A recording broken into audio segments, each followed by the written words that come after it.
It was not his war.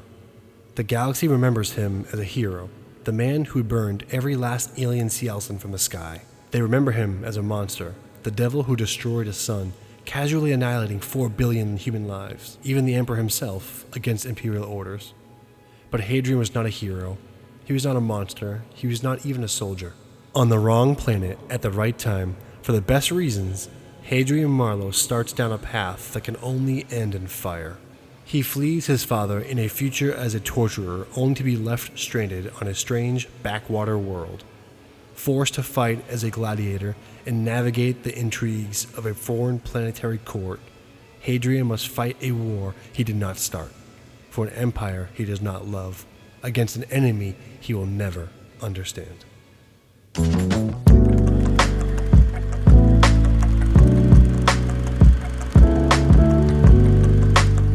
Welcome back, Book Fiends, to Wicked Good Books, a channel dedicated to books, all things book adjacent. My name is Nick, and today I have a very special treat for you.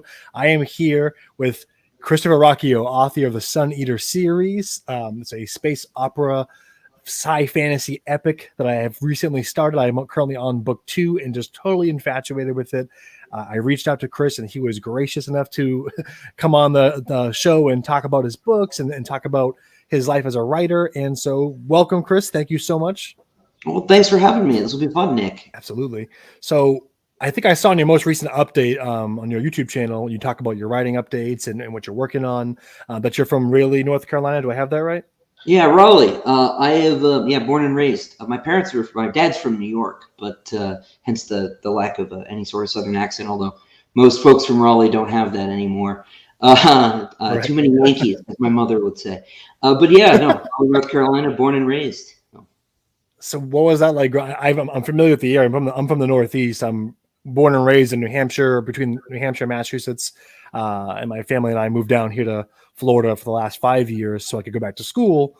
And but I've been up and down the East Coast. I've driven through North Carolina multiple times. Really, really beautiful. I just wanted to know, before we kind of kick off here, what was it like growing up in North Carolina as a kid? Oh, it was great. It's the Shire to me, for me. I really, some people I think can belong anywhere. They can kind of bounce around the world and feel pretty comfortable no matter where they are. But Raleigh is very much home for me. I just got back from a convention, and I'm very glad to be home. And it's got a bit of everything. We've got the ocean to one side, the mountains on the other. Within a comfortable little drive, and it gets a little too hot in summer for me, but it's all right. And like I said a little bit just before, I'm kind of a child of two worlds. My dad's from a New York Italian family. My mother's from a more rural North Carolina Southern family. So I'm kind of like Aquaman or Conan or Paul Atreides even. I'm sort of two places. At least I love so that. Yeah.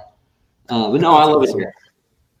I feel you with the heat too in the summers. I was not prepared for the Florida heat when we came down here from New Hampshire, which is cold during the winter. Oh, for we get sure. That one little week in Florida where it's like gorgeous. I'm like, oh, it's so nice. Everyone's wearing like jackets. I'm in my shorts and a tee. I'm like, this is summer. But we get to about May, and then it's rough until like September. I can imagine. So I think I also read too that you studied English rhetoric, and then you minored in classics at the North Carolina State University. Yeah, that is right. Making my bad life choices. Yeah, I did. I went to North Carolina State 2011 to 2015. Graduated in December. Studied Latin and classical Greek and Roman theater. Again, like I said, because I like to make bad life decisions. But I love that stuff. Right there with you. And it worked out. I think I'm the only English major I know who has a job doing canonically English things. So I'm very, very grateful, very blessed for that to be the case. That's amazing. Yeah. So, growing up, being part of two different words, like you were saying, with your mom being from the north and your father being from the north and mother from the south. Well, what made you want to be a writer going for those specific majors in North Carolina? I mean, at the same time, as I'm saying it, I feel like what a beautiful setting, right? And I feel like it's probably similar to where I grew up. I know I've driven through North Carolina. You guys got much more beautiful mountains than we have in New Hampshire, but the woods and just being around like nature like that, I can see how that would inspire you to just want to be a descriptor of things and to be that way. Was that part of it for you, or? It might have been. I hadn't thought about it like that, but I'm sort of weird, right? A lot of writers can tell you. I was talking to my friend Kevin Eikenberry, who's a military SF writer, day before yesterday at the con, and he was saying, he just had a character start talking to him, right? And he decided, because he'd been in the military, he used to run space camp and things like that, right? And he started writing relatively recently. And you get, the J.K. Rowling talks about seeing Harry Potter on the train, right? And sort of the story kind of emerging wholesale. And I think Robert E. Howard said that, Conan kind of walked up to him and said, "You must tell my story, Robert." And I don't have a story like that. I have always written as long as I can remember. I probably started sometime around second grade, but I was reading really, really early. I was reading words at like 18 months, and I was reading books by like age 3 or 4.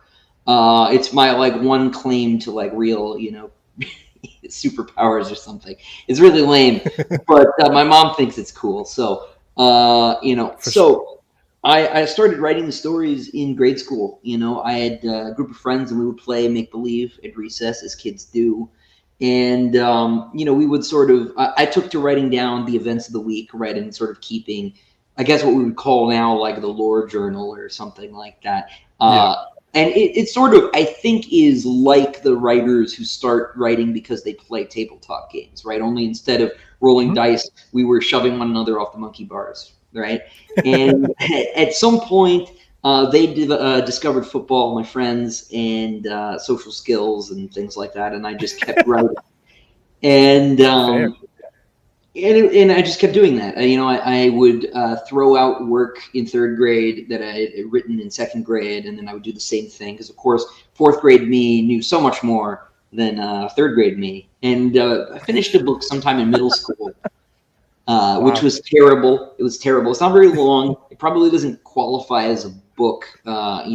Actually, it's probably a short story or a novella. I don't even know. Or novella. There you go. But it was long enough, right? Like an inch of paper printed out. I was proud of it at the time.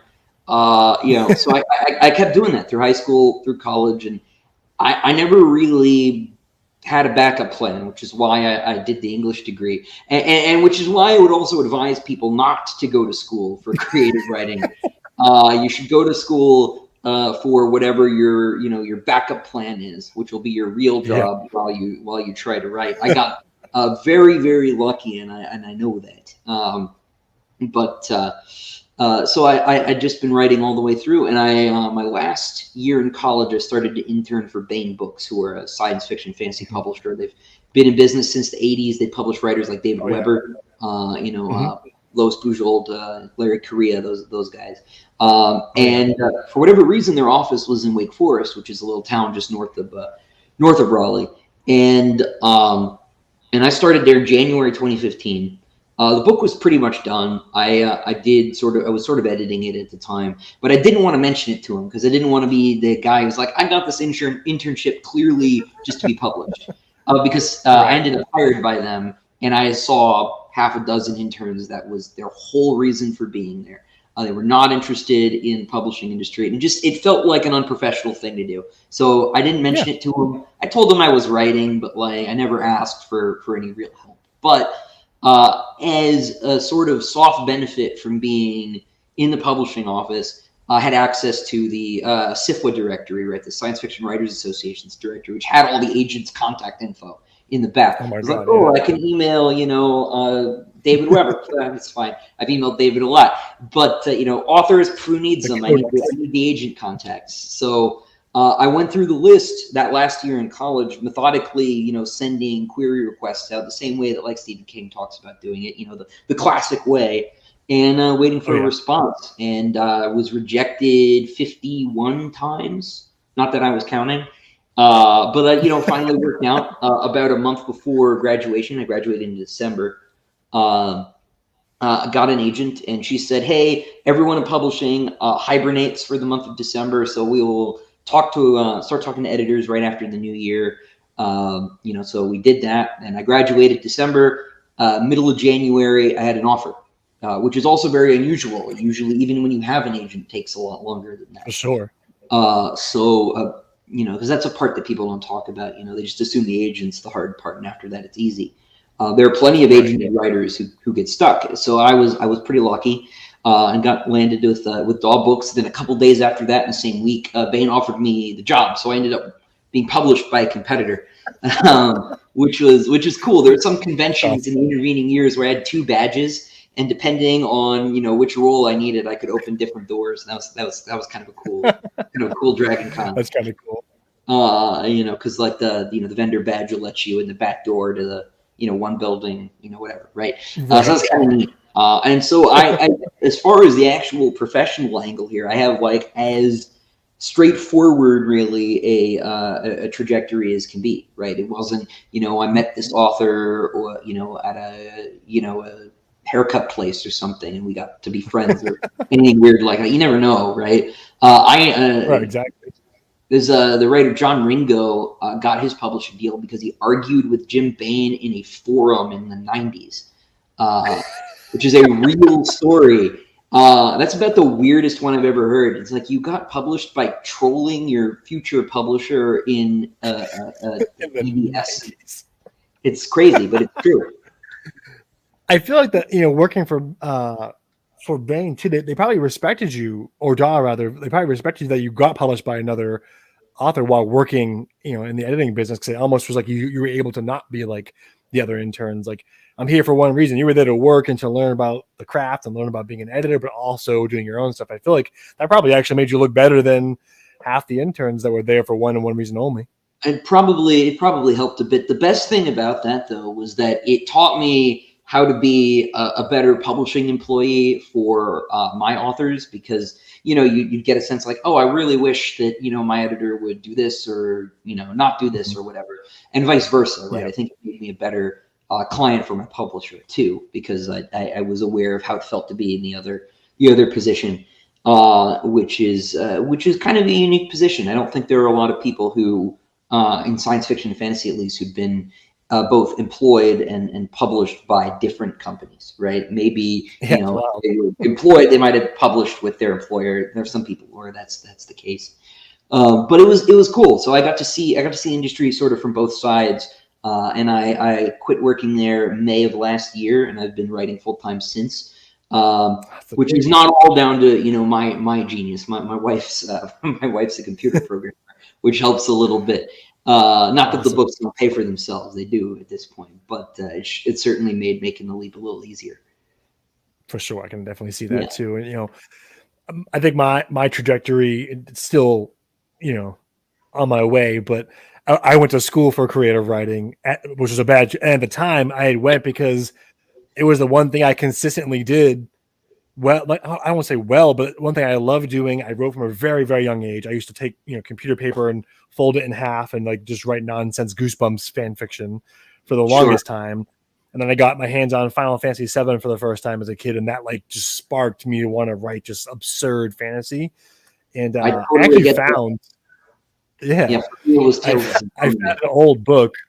It was like a Bilbo Baggins leather-bound journal from when the first Lord of the Rings came out. You could like write in it. And I found like my first draft of probably would have been my first novel, and it was real bad. The main character's name was Nick, N-I-K, and he was a real badass. Kind of looked like me. It was all the worst things you could think of. Oh, dude, I writing. My in second grade, my character was another Christopher. That's totally normal. Yes. No, totally there. It was something else, and it was one. It could have been Elder Scrolls fan fiction. Really, I was obsessed with Morrowind at the time, and when it came time to go to school, that was my thing. It was like, this is all I know how to do. I guess I'm okay at math. I'm okay at science. I don't really care about sports. Like, I'm gonna go do this thing. And now looking back, I'm like, oh man, I wish I just like kept reading and writing, and eventually I would have gotten there. And I'm still trying to get there now, but definitely. I don't want to say it was the worst choice going to school for creative writing, but I did learn a lot and met a lot of cool people, my wife included. She's a photographer.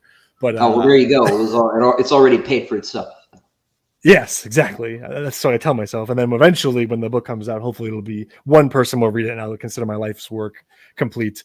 The 7-year-old me playing Morrowind or Final Fantasy VII will be redeemed. But it's I interesting because totally know what you mean. for sure. So selfishly, as I'm reading Empire of Silence, was the first book in the Sun Eater series, and totally blown away by it. The prose, level of detail, the character work that you've done in this book, and the homages you're paying to Frank Herbert's Dune without having it feel like the same. Like it feels similar but different. It's its own thing still. And being a lover of Dune myself, it's just like all the things I love in a good read were there, right? And I'm reading this, I'm thinking like, this is inspiring. Like I want to write again. I want to get to myself to a certain point where I can be, proud of a work like this. And so I started looking, into your work and your channel, and just thinking like, when you, and this is more like almost like a selfish question for me to ask, but how much world building, what's your process like when it comes to outlining your single book, like your first book? How much world building and character prep do you do before you say, okay, I got to stop now and start writing the thing? Yeah, it's a difficult question, right? Because it kind of depends on how you count. I did obviously years of it before the first book was done, because in a certain sense, Empire of Silence is the book I was always writing, right? Even when I was 8 years old, the main character is named Christopher, right? But like, but like via the ship of Theseus, right? Like I've thrown out all the old parts and I added a bunch of new ones, and I never stopped working on that book, but it became a completely different book by the end. It was the version I finished in middle school was like epic fantasy, right? And maybe a couple of the character names are still the same. Hadrian's is not one of them, obviously. And he stopped being me a long time ago. Maybe except for like the wardrobe color choices, but it's hard to say, right? Because I did a lot of work in advance, to figure out the kind of world I wanted. But there was a point, and it was my junior year in college, where I kind of like wiped the table clean and, shoved everything in the trash and was like, we need to really think about what it is we want to do, Christopher. Speak to myself in the first person plural sometimes. Turning into Gollum, I think. And I restarted everything. I made some like very conscious decisions. We're changing some place names because this is a new take, right? And I did a bunch of stuff like that. I think that actually when Hadrian's name changed too. I don't remember exactly, or maybe it was just the middle name that changed that point. Something very fundamental changed. It's hard to say, where and when. And when I did that, I had so much of this stuff floating like in RAM in my head, right? Yeah. So I didn't really do a lot of like new planning. I think I wrote like a summary of what I wanted to do, maybe 4 or 5 pages. Because this first book, I didn't do the process the way I've done the process with every other book. And it gets that. But I basically just started writing because I figured, hey, I'm a junior in college. I have a year and a half, 2 years maybe to figure this all out. I was planning on the internship, the next spring semester and everything. So, there was a plan. I knew what the timeline was, and it seemed like a really, really long time. So I didn't stress about it. And I just wrote the book. And the book that I wrote was actually half as long as the book that you've read. It was a very different book. Valka wasn't in it. There were no gladiators. Everything was a lot more rushed because it needed to be shorter. Because when agents and publishers say, we want your debut novel to be 120,000 words, they actually mean it. Writers like me and like Patrick Rothfuss, for example, who write these giant first novels, are exceptions. And because writers like Rothfuss are so high profile, people think that that's the pattern to emulate. But like what people don't realize is that bookstores allocate shelf space by the inch, right? And so if you're a new writer and your book is this big, instead of ordering 4 copies, they're going to order 1. And that means that only one customer is going to pick your book up, which means that your sales rate, if you're getting any momentum, is going to be a lot slower, which means you won't sell as much, which means you'll fail. And so they really do mean it when they say that. Now, I've been very lucky in that didn't happen to me, but again, you can't look at these exceptions. And so I actually wrote much less than I ended up writing. And after I got in, my editor was like, I really love your book, but you should change these 3 things. And they were fundamental world building issues. And so I was like, if I do this, Sarah, I'm going to rewrite the whole book. And she's like, it's fine. You've got 3 months. Go ahead. So I had 3 months. Sure. And basically everything after Hadrian leaves Delos got rewritten, in 3 months, which was not healthy or sane. And even still, when I did that, I didn't have a plan. I just knew what I wanted to go where vaguely, and I had all this stuff floating in the back of my head, that planet is known for this, and it's kind of in that direction. And it was only really as I was revising it after that 3-month rewrite that I started to take notes down and say, okay, because I needed to get the appendices together. Yeah. And so I turned that first draft of the appendices into a world Bible, basically, right? And it's very messy. People are like, I want to see your timeline. You don't. No, you don't.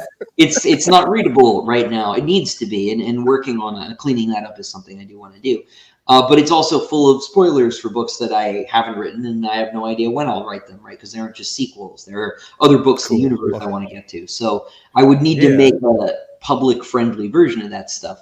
But the interesting thing about becoming a professional writer is that they expect you to keep doing it, right? Especially if they've contracted you for multiple books. You owe them for the advances they've given you. And so I was told, book 2 will do a year later, which meant I had a lot less time to not only write, but edit and copy edit and proofread book 2, which actually ended up with a little more time because Empire of Silence came out 2 years after I sold it.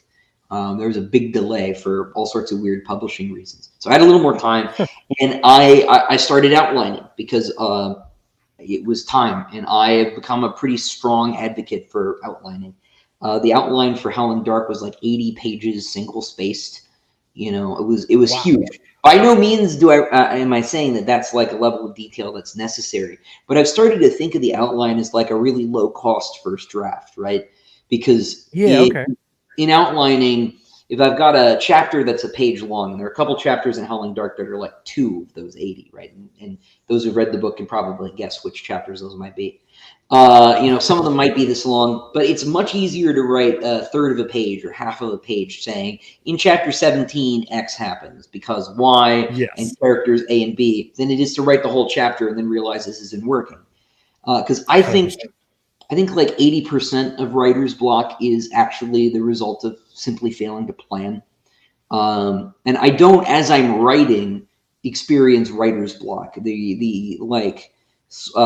The parts where I'm I don't know where to go all happen in outlining or even earlier, because before I outline, usually I will do a really long summary. I'll just start, Hadrian is X years old at the beginning of this one and the scene, right?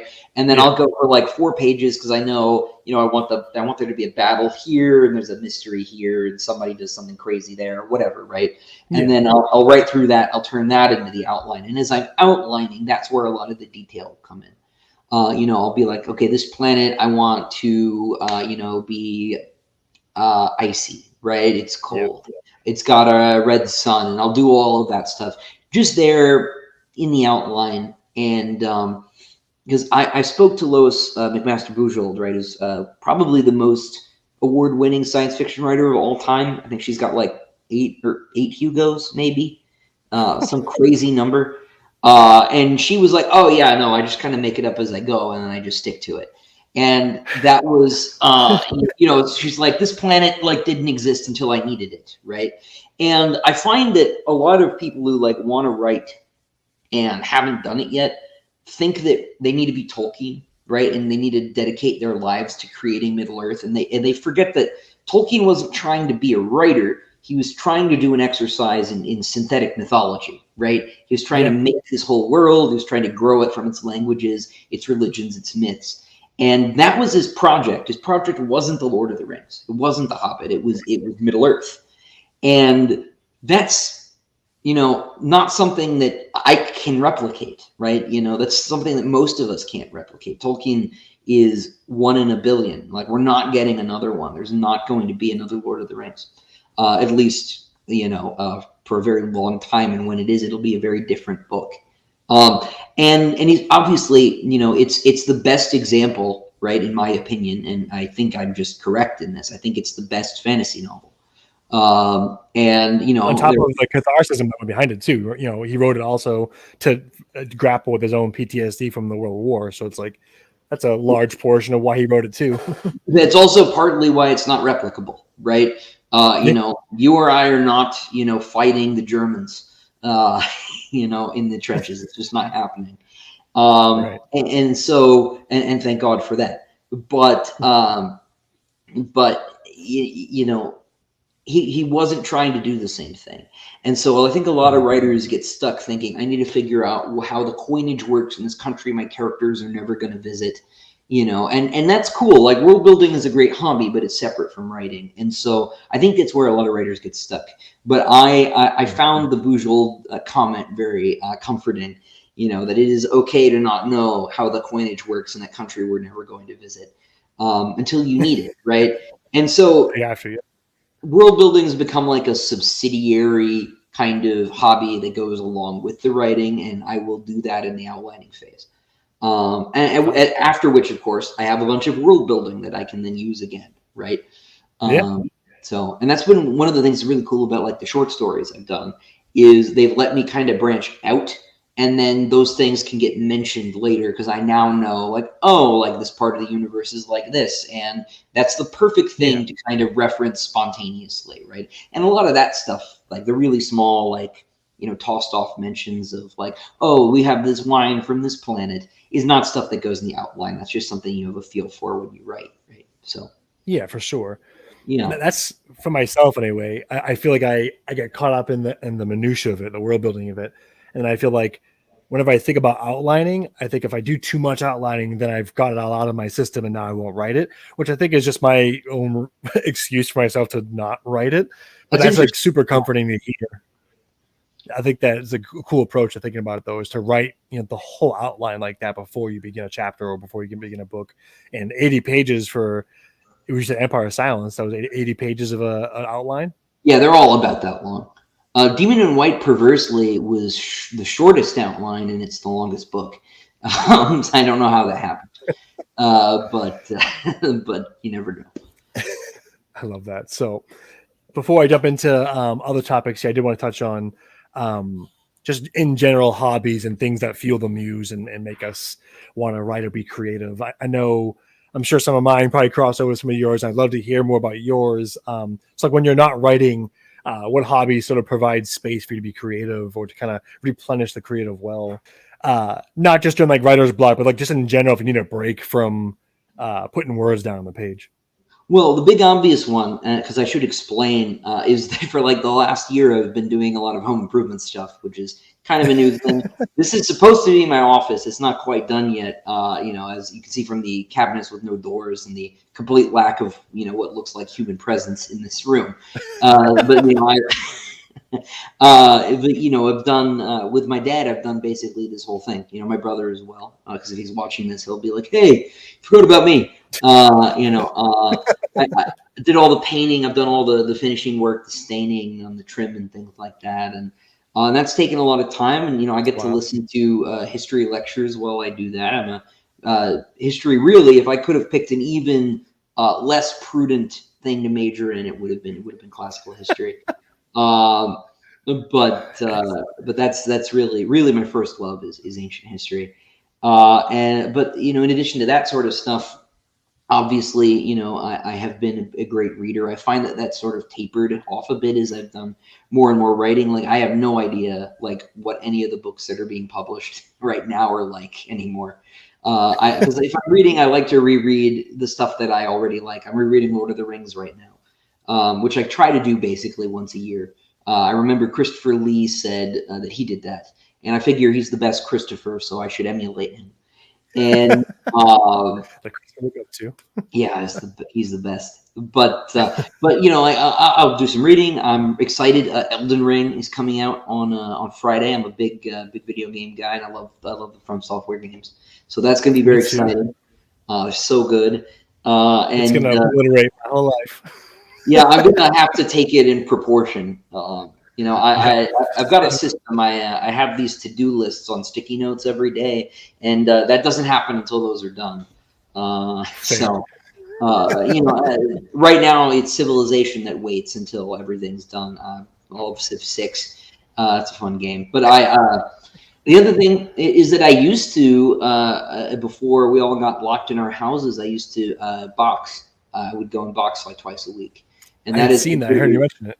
Completely dried up, which is a shame because it was fun. I'm hoping to get back to it. I think we're getting our faces back in another week here, so that'll be nice. But yeah, so that's sort of the list. I guess I got really into cooking too once my primary hobby became my job. There you go. But yeah, so I love that. And how did you get into boxing? That's so. I remember. I think on stream you had mentioned. I'm like, I want to ask him about that. Like, when did that come up, and how did you get into that? And does that at all? Because I feel like the fight scenes are so visceral, and in the moment, like I feel like I'm there. That the pacing is right on point, and I feel like sometimes when I'm reading a fight scene, especially in science fiction, you just like, this sounds really cool, but I can't picture it at all. I just know that it's cool. And then when I'm reading Empire of Silence, I'm like, I can visualize this like a film. It's like cinefiction in a way where it's clear, it's concise. And I feel like, I don't know if that helps boxing at all, but do you find, how did you get into it? And do you think that informs your writing at all? In reverse order, absolutely it does, right? And to answer the first question, when I was in middle school, I started doing fencing. Just like Olympic style fencing. I always wanted to sword fight because, lightsabers were cool. And my dad would always make fun of me because, of course, I looked like Star Wars kid, at age 8, like spinning a broomstick around. And he was like, that is not sword fighting. And so I was like, I would like to learn. And they found this place. It was an old warehouse downtown, and it was 110 degrees inside during the summer. And you had to wear pants because, you don't want offensive foil going up your up your pants, right? It's not fun. And so it was miserable, but I loved it. And did fencing through middle school and about halfway through high school. And then I had to start waiting tables and it just became impossible to keep up with it. But the guy who taught me to fence also coached boxing in the same place. He taught Muay Thai as well. Brilliant guy. His name's Wes. We're still friends. And he lost his gym at one point while I was in college and not able to go. He tried to move, didn't work out.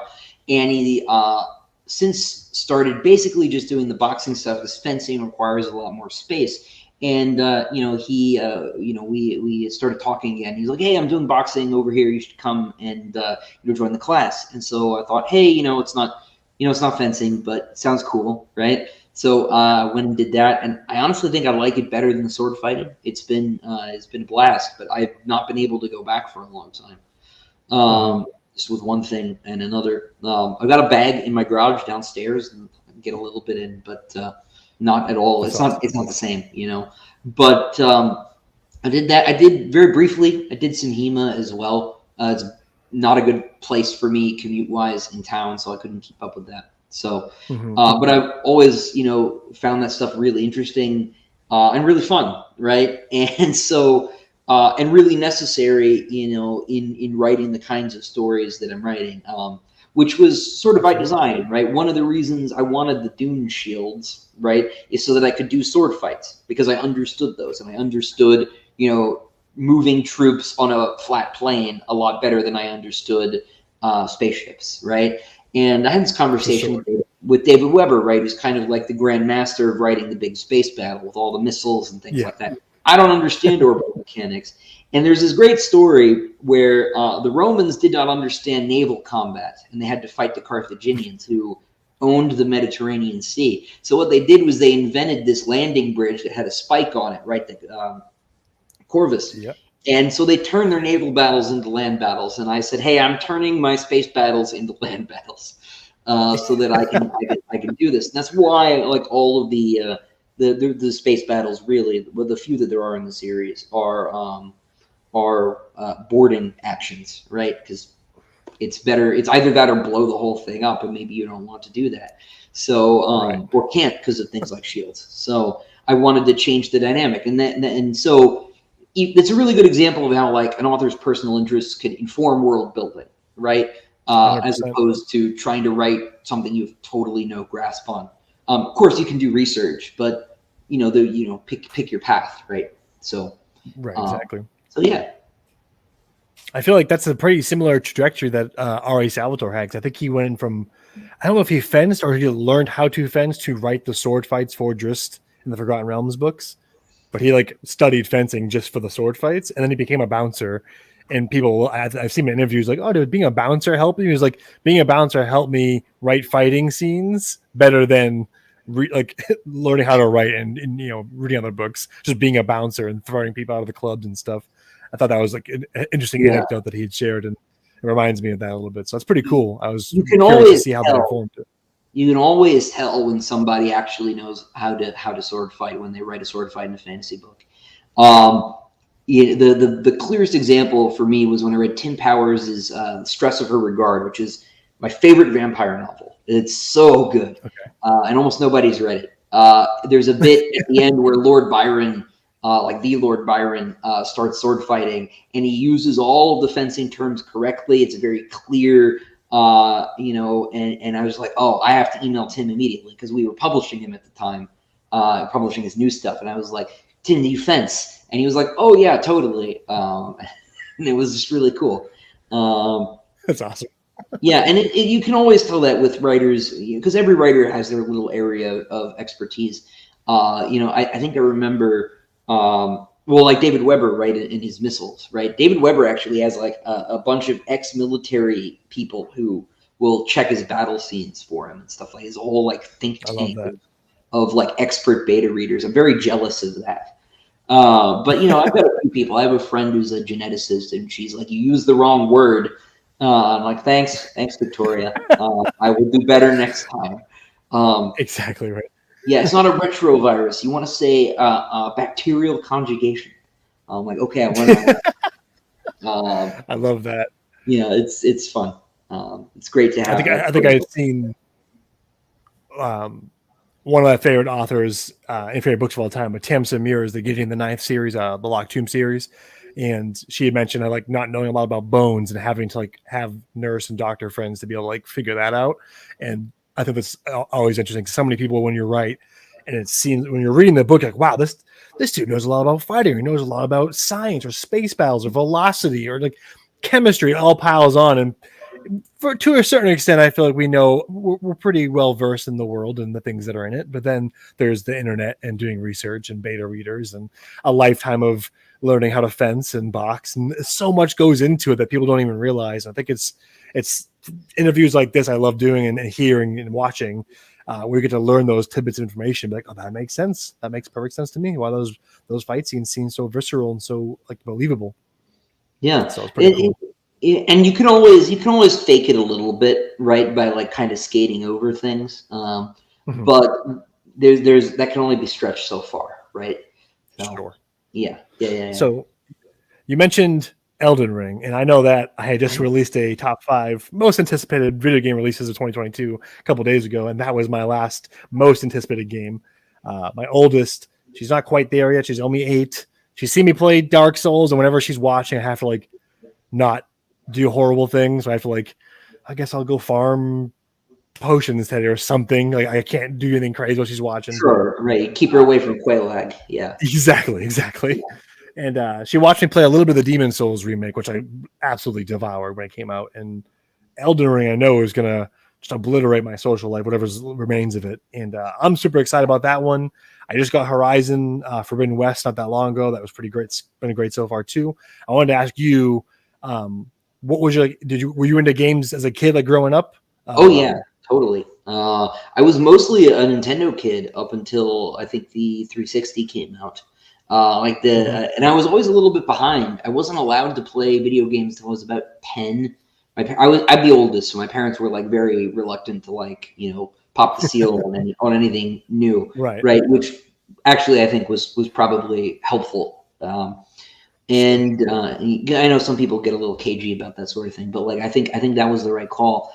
And so I ended up with like my cousin's hand-me-downs. I was a Super Nintendo kid, like in like 1998, right? So it's weird because like between that and like I was the right age for like when Boomerang was just new, the cartoon channel. So like all my cartoon references are like 20 years like older than I am, and my video games are all like 10 to 15 years. Like it's like I'm sort of like in a time bubble. I was talking to another writer about Thundar the Barbarian. He's like, "How the hell do you know about that?" I'm like, "Well, it's awesome." And he's like, "I know it's awesome, but you answer my question." I'm like, well, it's the time bubble, man. But although I was like a Super Nintendo kid, and then I kind of hit N64 long enough for Ocarina of Time and Majora's Mask, and then jumped basically to the GameCube, and it was really the GameCube that was my thing until basically high school, and that was when I finally bought my own Xbox, and then proceeded to suffer through I think 3 red rings, and it was brutal. I brought it on myself. I bought a used one first, so I had it coming. And I remember all those. That was back when online, when Halo first came out on Xbox and Xbox One, not Xbox One, but like the original Xbox. Most people, especially in my community, 2 Giga Books, they have no idea what like a LAN party is or using a router to get into an online game. Like it's so now you just hop on a party, see if the squad's on. And back then it was like you had to go to a chat room and like do like matrix coding, hit enter, and then you're online for a match versus 3 people for an hour. The damn kids. But I can do one better. I had the broadband adapter for the GameCube, so I could play Phantasy Star Online. I think it's the only game that needed it. But I I went to like 8 Targets to try and find the damn thing because nobody stocked it because nobody played Phantasy Star Online except me. But yeah, like it's awesome. And I'm a big JRPG guy growing up. I really, Final Fantasy, sure, but Tales on the GameCube, Tales Symphonia is one of my favorite games, and especially like in terms of like narrative impact. JRPGs like that, like Baten Kaitos, like Lost Odyssey, which is an unsung gem on the 360. I really do think that I have a very Japanese sense of plot more than I have like a traditional 5-act Aristotelian sense of plot. For sure. And it's not something it's something I need to sort of think about, but I haven't quite articulated why I feel that way. But it's something I've been sort of kicking around for the last few months. Like, to what degree has the sort of Japanese 4-act structure and kind of altered the way that I think about these things? But those games were huge for me, and it's it's hard, right? When you've got like for a period I had 2 jobs, right, and and school to keep up with it. So I haven't played as much as I'd like to. In the past year, it's been mostly Civ 6 when I can play a game. I did finally finish Hollow Knight, which I love. Having been a Super Nintendo kid, I love side scrollers, right, and Metroidvanias and platformers, and so those are right up my alley. Looking forward to the next one. I picked up Blasphemous. I haven't played it yet. We'll see how it goes. I'm a Catholic, so I don't know if I'm going to love it or hate it, but I'm excited to try it. It's pretty grim. They definitely took the Dark Souls aesthetic and then turned up the eerie violence and it just kind of like the gothic imagery like crazy. There's a game I just grabbed called Ender Lilies. That's sort of like a Hollow Knight type game. It's fun. They play with the way the combat works, and I thought that was kind of cool. I think right now I'm playing a girl, but there's like the knight that protects her, and that does the attacking. Yeah. She can't really do anything other than heal herself, but she controls the spirits, and you collect them as you go, and they all do different things, and it's a lot of fun. And even that one, I'm like, oh, this would be kind of cool. This is like a Dark Souls light. I can play with my oldest, and we can kind of work towards, because I'm trying to do things. I know growing up there was games I should have been playing Resident Evil 1 on the Sony 1 like when I did. Like it was just bad. I'm not gonna say whether or not it was bad parenting. I just know that it was not probably the best thing for my young mind to be watching. So I try to be conscious that she's very into Zelda. Breath of the Wild is her jam. That is like your favorite thing ever, which is cool because that was like my first game. Like I played Link's Awakening on the SNES. I think it was SNES or was it the Link's Awakening is a Game Boy game. It's an original Game Boy game. What's the first Link that was on the red and black old console for Zelda? It would be either. So you're thinking like on the NES, it's going to be Zelda 1. Yeah. So Zelda 1 that was the one I had. Yeah. Link's Awakening was the first Game Boy one. So with Zelda 1, I remember technically it was my dad's system, and we would like share it, but he would never like save the games. Like whenever I had to play, eventually when he got a memory card, it was very much like you can't don't play my games or start a new game every time. So I never actually beat it. I only played the first like hour or two and then have to play something else. But it's just cool that was my introduction to video games and like my first game that I felt like was a fantasy kind of game, and then for her to jump into Breath of the Wild, just it's one of my favorite memories as a gamer, and being able to share that with her. And I'm looking forward to the day where she can play Dark Souls and Bloodborne and the games I dig now. But we get some time before we get there. I'm super excited. No, it's the same way. I wasn't allowed to play a lot of that stuff. By the time my younger brother came around, it's fine. Christopher turned out okay. It turned out okay. It's fine. Yeah, I love okay. That. Yeah, you could play Mass Effect. Yes. I had to fight for that. Oh man, I came into Mass Effect late too. It was my younger brother. We'd always kind of like go back and forth when I would find the new game and obsess over it, and then share it with him, and then he would share me the game he was obsessing over. We kind of like always go back and forth. And while I was playing like Morrowind and Elders, Oblivion, he was super into Mass Effect 1. And I'm like, I don't want nothing to do with that. And then we like slowly were time swapped, and I played Mass Effect 1, was like, this is one of the greatest games of all time. And then he's like playing, at that time, eventually Skyrim. He's like, this is amazing. I love this game too. So we've always kind of like been ships in the night with the games that we're digging. Like right now, he's begging me to play Final Fantasy Online. I don't have the time like I used to play MMOs. To get an MMO, yeah, no. I have a friend who's a highly ranked FF14 player. And he's like, it's great. You should check this out. You should check this other game. I'm like, I don't know. I just can't. That's like your thing. Like that's I can't keep up. Yeah. But it's good to know that you go to that do you find that helps replenish the creative well when you need to take a break or get inspired? Is it video games that you go to, or is it boxing? Or what do you kind of fall back on to kind of rejuvenate those? It's any or all of it. Sometimes just painting the wall, it just helps to take a break. I find like I can only do any given task, if that's writing or painting the wall or whatever, for so long before I need to like walk away and do something else. I think that's like was my go-to. Like, what is your biggest weakness? Interview answer was, I have a tendency to get myopic if I'm forced to do the same thing for 8 hours. So even when I'm writing, I'll do like a stint in the morning, and then I'll go make breakfast, run errands, whatever, and then I'll come back and I'll write some more. Get through 2,000, 3,000 words a day that way, instead of trying to do it all at once, because that's pretty good pace. So.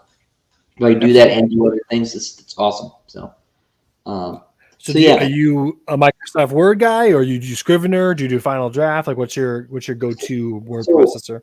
Because I just got a new computer, and my wife forced me to get Microsoft Word. I had been using OpenOffice, so I was like using discount Microsoft Word, which has worked perfectly well. I don't find that I need a lot of the extra functionality that like Scrivener has. And to the extent that I need that sort of stuff anyway, to think about like, moving little cards around, like I have actual cards, right? I like to do, because using different tools uses different parts of your brain, right? And so I like to do a lot of my like really early stage planning in physical space on paper. I have a bunch of notes. They're actually under this mat. I have the sticky notes for things I want in book 6.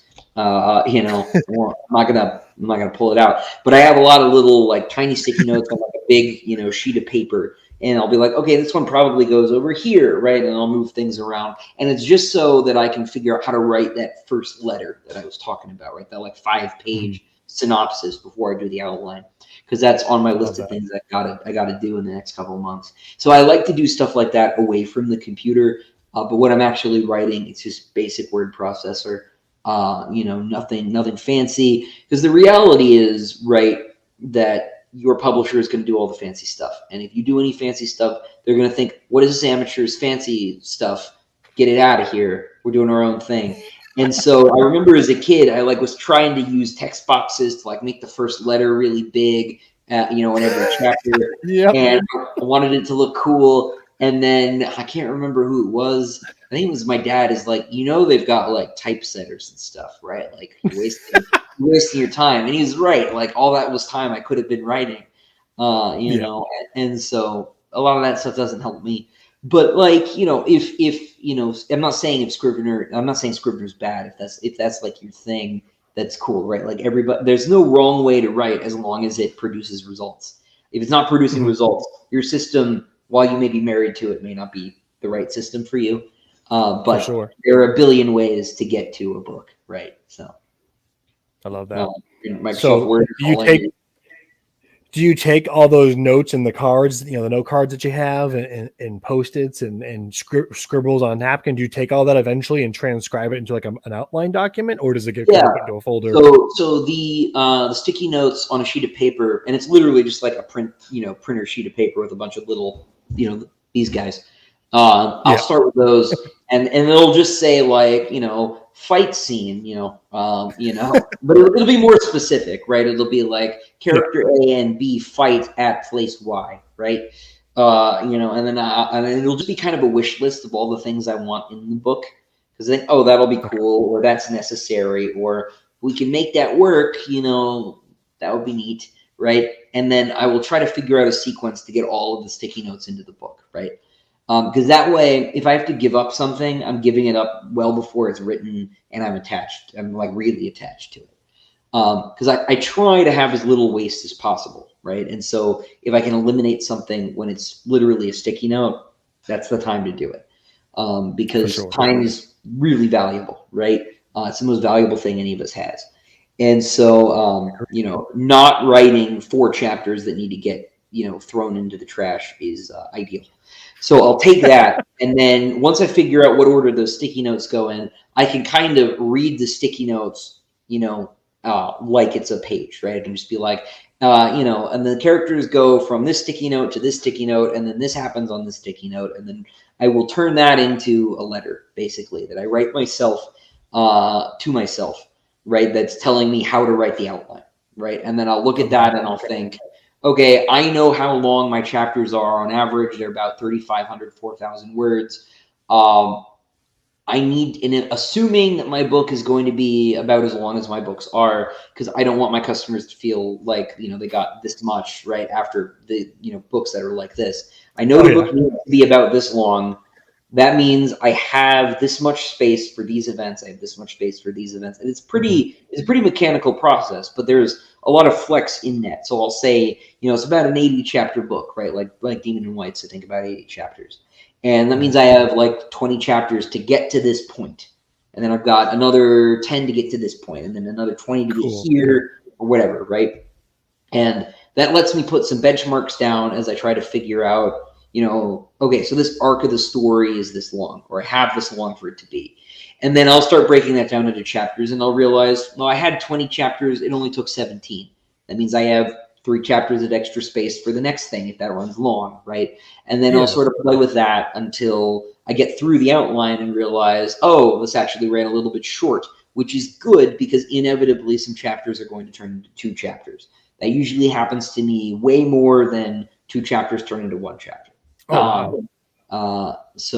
But there's always a little back and forth, right? And that's not to say too that you need to be a slave to the outline. I think the people who are really skeptical of outlines feel like it ruins the magic, And there are plenty of things, plenty of times writing these books where I'll get to something and think this would be a really cool thing to happen now, right? And then I'll add 2 or 3 chapters that I wasn't planning on.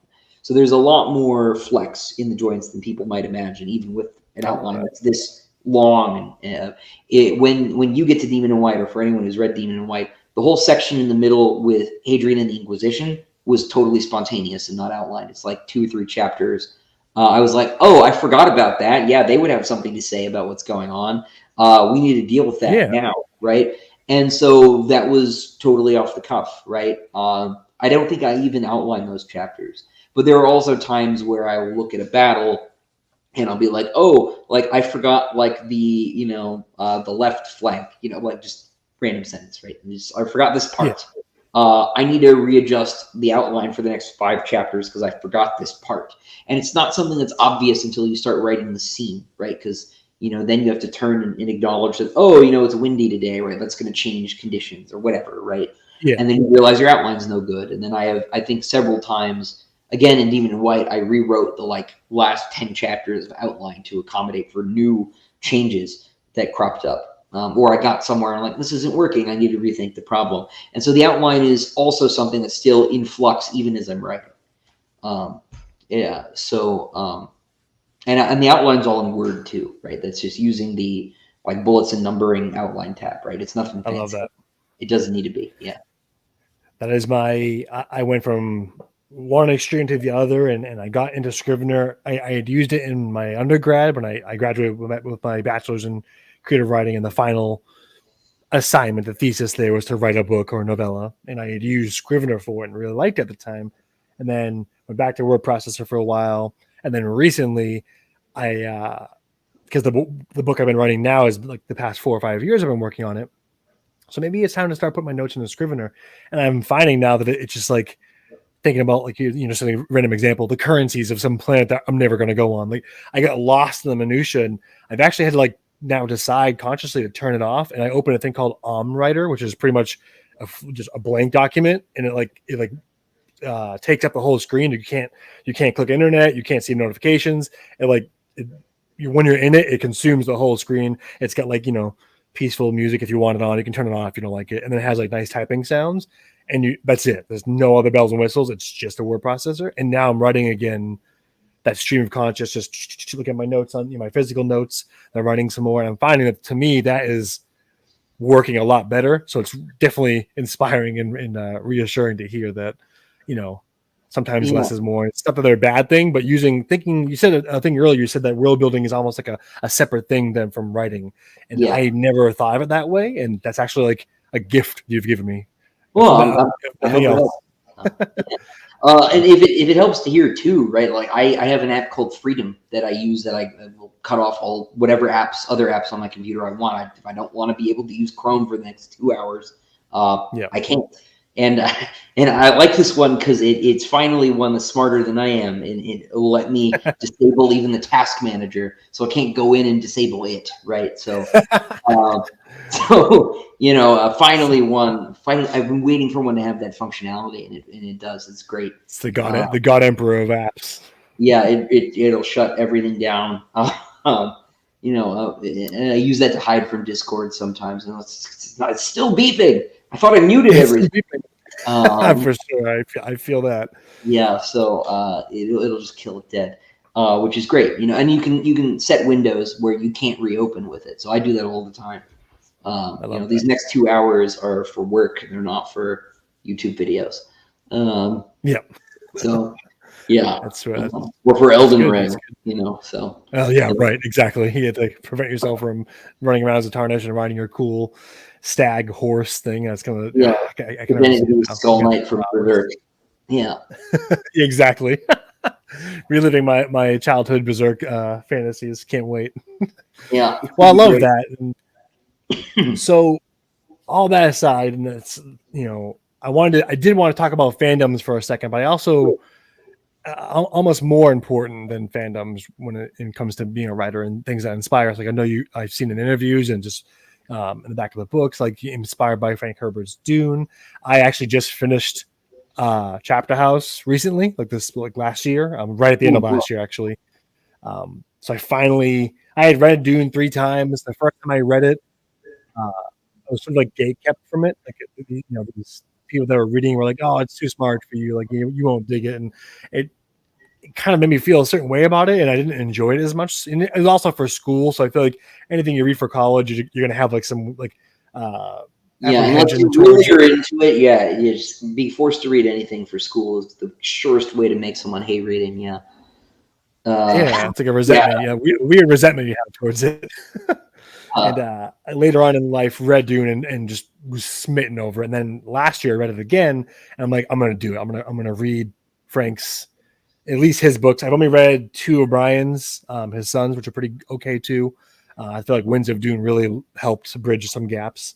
But I wanted to ask you if you've read all of the other Dune books and what you think of the later books. I know there are, without giving too much spoilers away, there are time jumps in Sun Eater. And I remember a friend of mine whose question is going to be on this Q&A later. He was like, hey, just letting you know, when you get to Howling Dark, there's going to be a time jump. It's right out the gate. So just be ready for that. I was like, I survived Dune Chapter House. I think I can handle Howling Dark. You know, we're talking like millennia's for we're like you have to relearn all the characters. Duncan's still there, but then no one else. Yeah. So I want to ask you if you read them.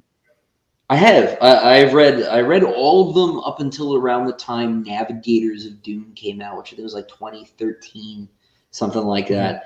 I read all of Kevin and Brian's stuff, which I think they are unfairly, beaten up as books. I think they are perfectly serviceable, like science fiction novels. I don't think they're, close to Frank's books. I don't think they're even the sort of. I don't think that was what Frank was envisioning with Butlerian Jihad at all.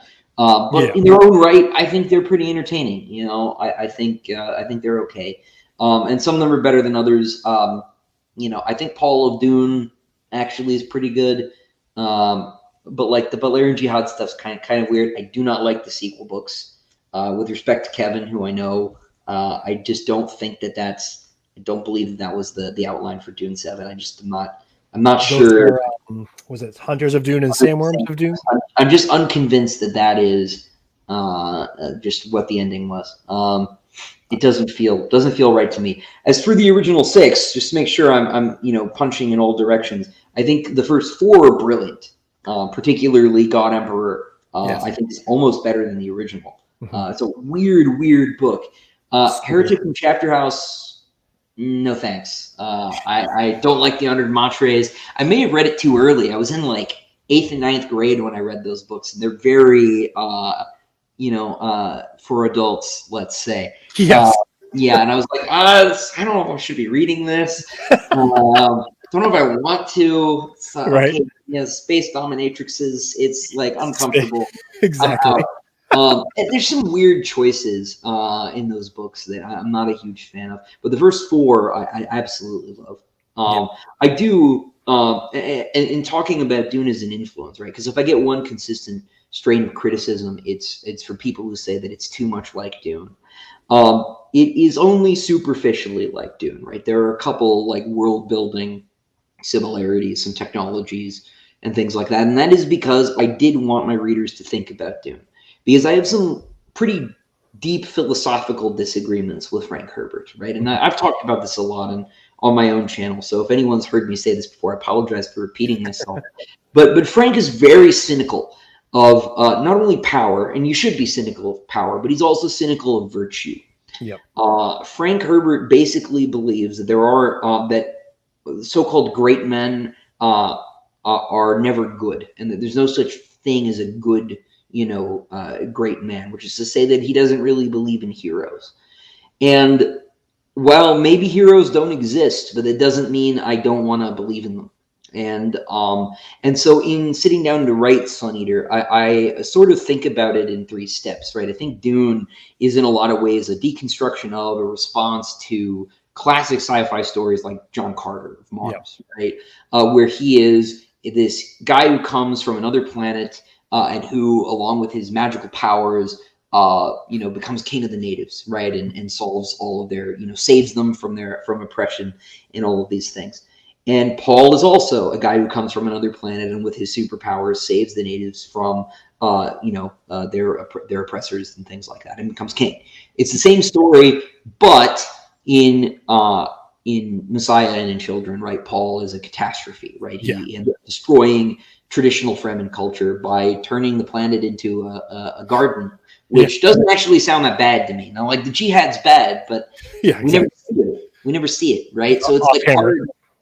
I think that people who, because a lot of Dune fans will like the first book and then they dip. They try to read Messiah and they're just like, what is this? Paul's not the bad guy. Did you meet the Baron? That dude was terrible. I don't believe you. And I think it's because Frank skips the jihad, and I think that's a mistake. Far be it from me to critique Frank Herbert, but I do think that it would have been stronger if there'd been a middle book, and that's why I like Paul of Dune. It's not quite the book I think it could be, but it at least tries to get into some of that stuff and to try and show Paul as dictator. But I think a lot of readers get whiplash when Paul's doing his I'm worse than Genghis Khan and Hitler speech. I don't think most readers buy that.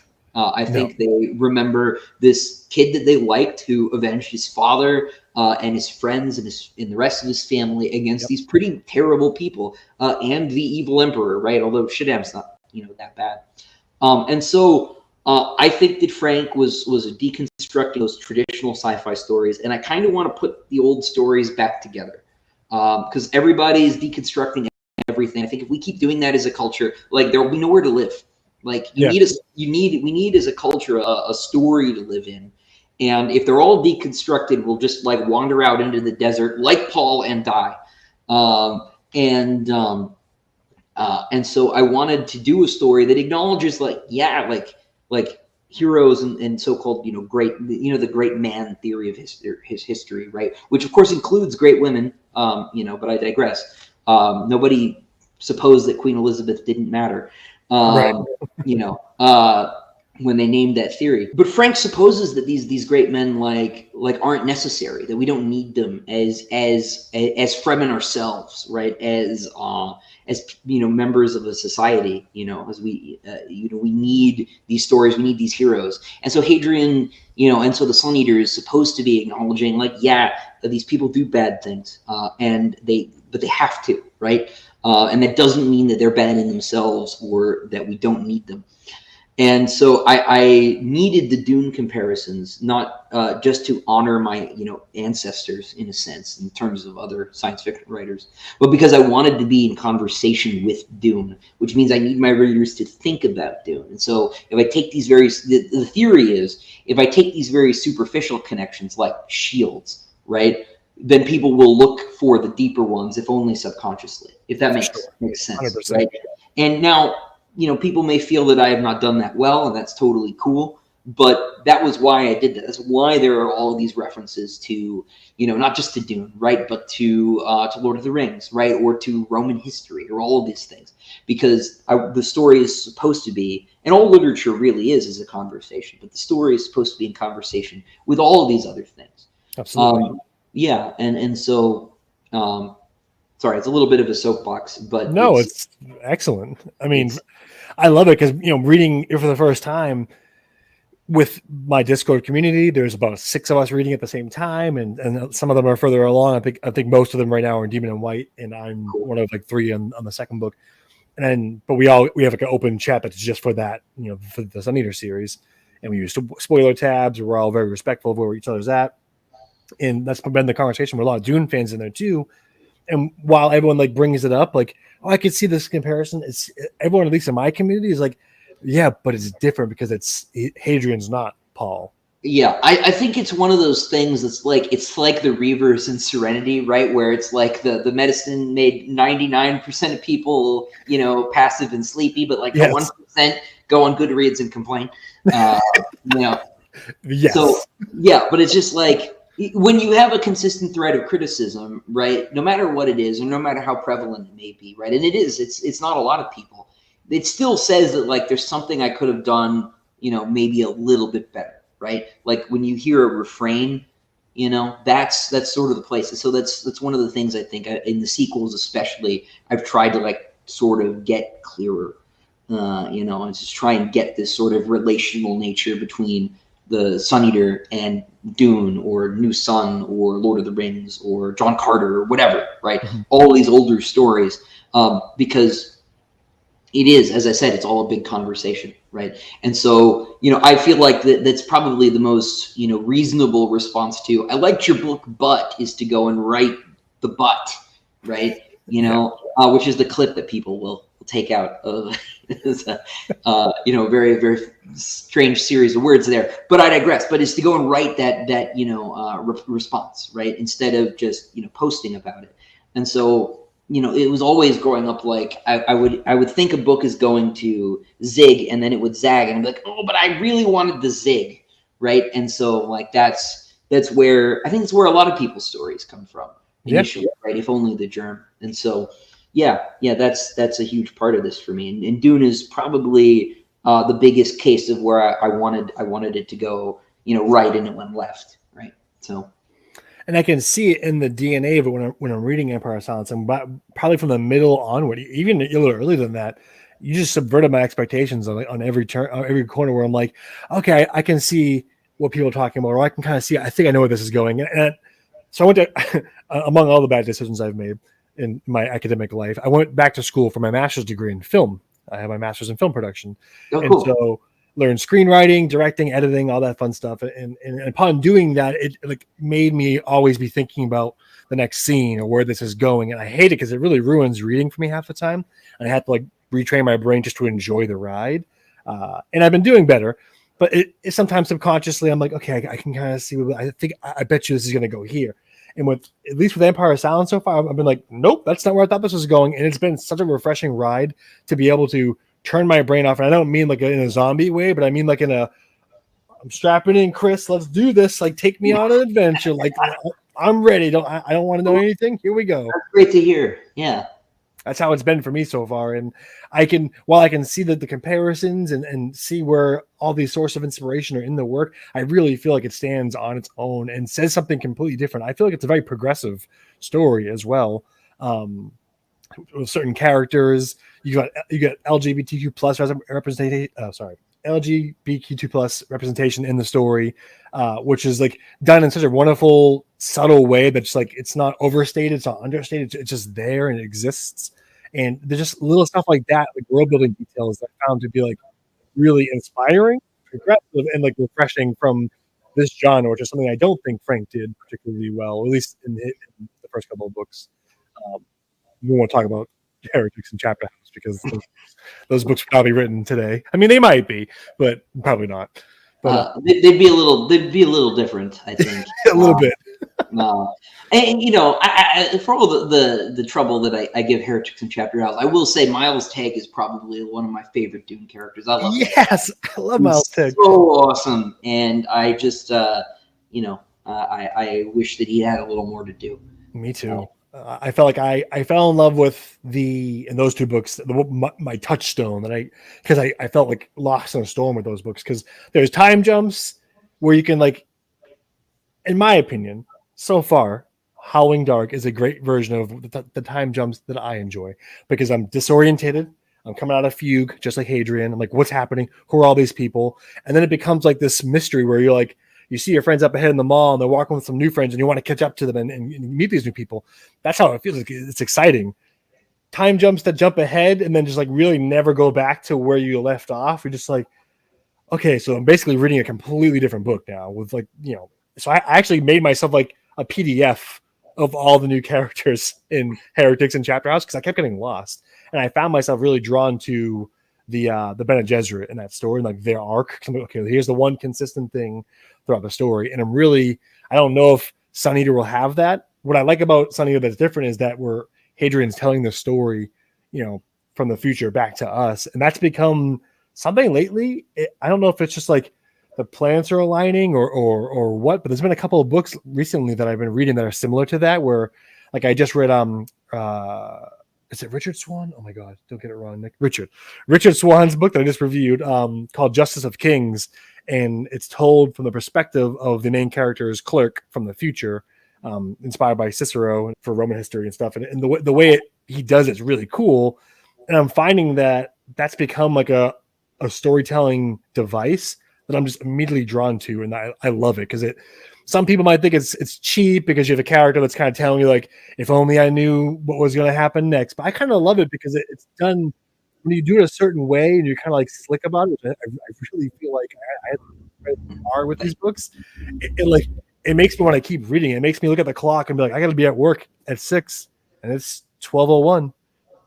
But Adrian just said that line, and I have to keep reading, and I love it. Those are the books I stay up for, and the ones I live for. So I've been digging it. Everyone in my community has been digging it. I can't wait to get further along in Howling Dark, and so kind of moving into our conclusion here of this amazing conversation. And again, thank you so much for your time to do this. Yeah. Talking about fandoms, and living in this age of big opinion, and kind of how you said things being deconstructed, and I feel like we're looking for those milestones, those pillars that we can kind of lean back to know, so we don't get too lost. And I feel like looking at something like Lord of the Rings, we have the natural progression from that would be like Robert Jordan's Wheel of Time, for instance, where book one felt very much like, okay, this is your love letter, your homage, I wouldn't even really call it that. This is just like you wanted to start somewhere that felt like, I want you to be thinking about Lord of the Rings when you're reading this book. Right. And then you go into book two, and you're like, oh, okay, now we're done with that. Now we're in Robert Jordan's plan. Yeah. Yes. And I feel like that was part of Empire of Silence, but again, like that whole subverting my expectations, the moment, and I won't, because I'm hoping that this will be good for current readers of your books, but also prospect readers, so I won't give any spoilers away. But the moment Hadrian wakes up from fugue and then is in a very different situation than where I thought it was going, I was like, again, I strapped in. I'm like, all right, Chris, take me for a ride. What are we doing here? What's happening? And from that point on, the story just took a completely different direction, where by the time it ended, I could see the inspiration still in there, but I could also see other stuff that I also love. Like I saw, and I don't even know if it's intentional, but I saw a lot of Mass Effect in there, and a lot of Dead Civ stuff, which I love, Dead Civilizations and ancient technologies and things like that. Things that reminded me of Prometheus. And I'm watching Raised by Wolves right now, and there's a little bit of that in there. And just yeah, but that came later. I think those guys are copying me. I believe it. He's got all the Crusaders running around with the red suns. Yes! Really, I think the circle has been completed.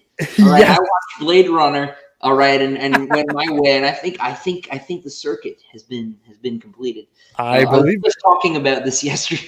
Yeah, I believe it, and of course, it's I could definitely see Ridley Scott picking up Empire of Silence and being inspired. I believe it 100%. That was. I'm sure it didn't happen, but but it makes me laugh. I'm putting it out there, and I'm going to will it into existence. On Ridley Scott's end table, his nightstand by his bed is a mass market copy of Empire of Silence.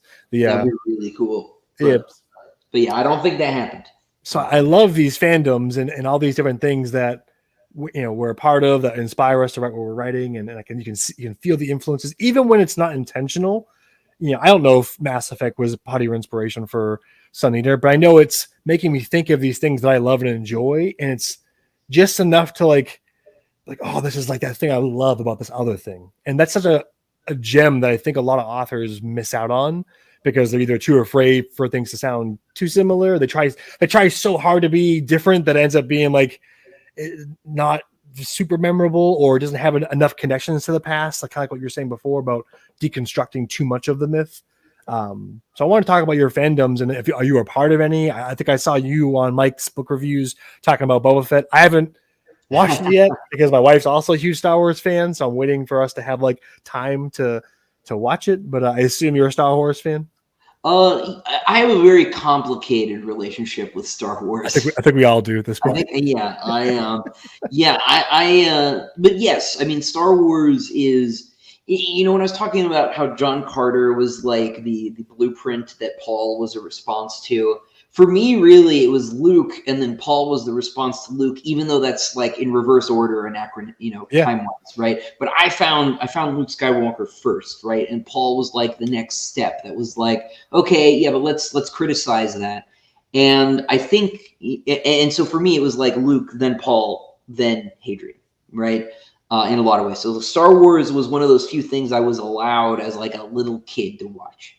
It was like Star Wars, the Batman cartoon, and like TV Land, and then Boomerang, when Boomerang came Boomerang, because that was okay. It's like, oh, Yogi Bear, that's fine, whatever.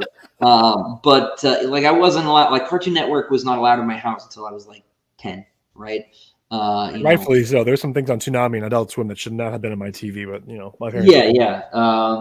And so it was sort of, but Star Wars was a really early like formative experience, right? And I was just the right age to like love the prequels. Right.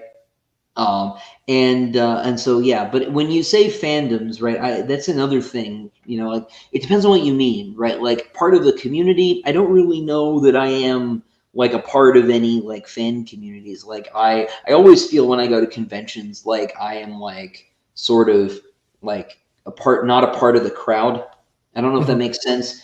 Yeah. Because I love these things, but like I would never like they're not like my identity, right? Like and so in that, like, I don't mean that to feel like I think that like I'm like better or above or anything like that. I just don't feel the same like powerful connection like on a spiritual level to Star Wars, right? Like I'm not the sort of person who like puts Jedi as their religion in the sense that, right? Although I think those people are joking, but there's probably someone out there who's like, Oh yeah, there's a percentage, 100%. Yeah, like for sure, right? And so like I used to be like really big into like Doctor Who, right? And so I was in like Facebook groups for that back in the day. But like I find that as like popular culture has been polarizing over whatever issue of the day, right? That it's like if I want to keep liking something, then I need to do it like more privately, right? 100%. And that's a real shame, right? Because I made a lot of friends, through shared interests, right? One of my best friends, I met in these Doctor Who fan groups back when I was in college, right? I love that. But now, like, if you don't like the new episode of whatever, right, you could, it could be really unpleasant, really fast, and for whatever reason, right? Yeah. I did a video with Mike about Boba Fett, and I really don't like it. I really did not like that show. Yeah.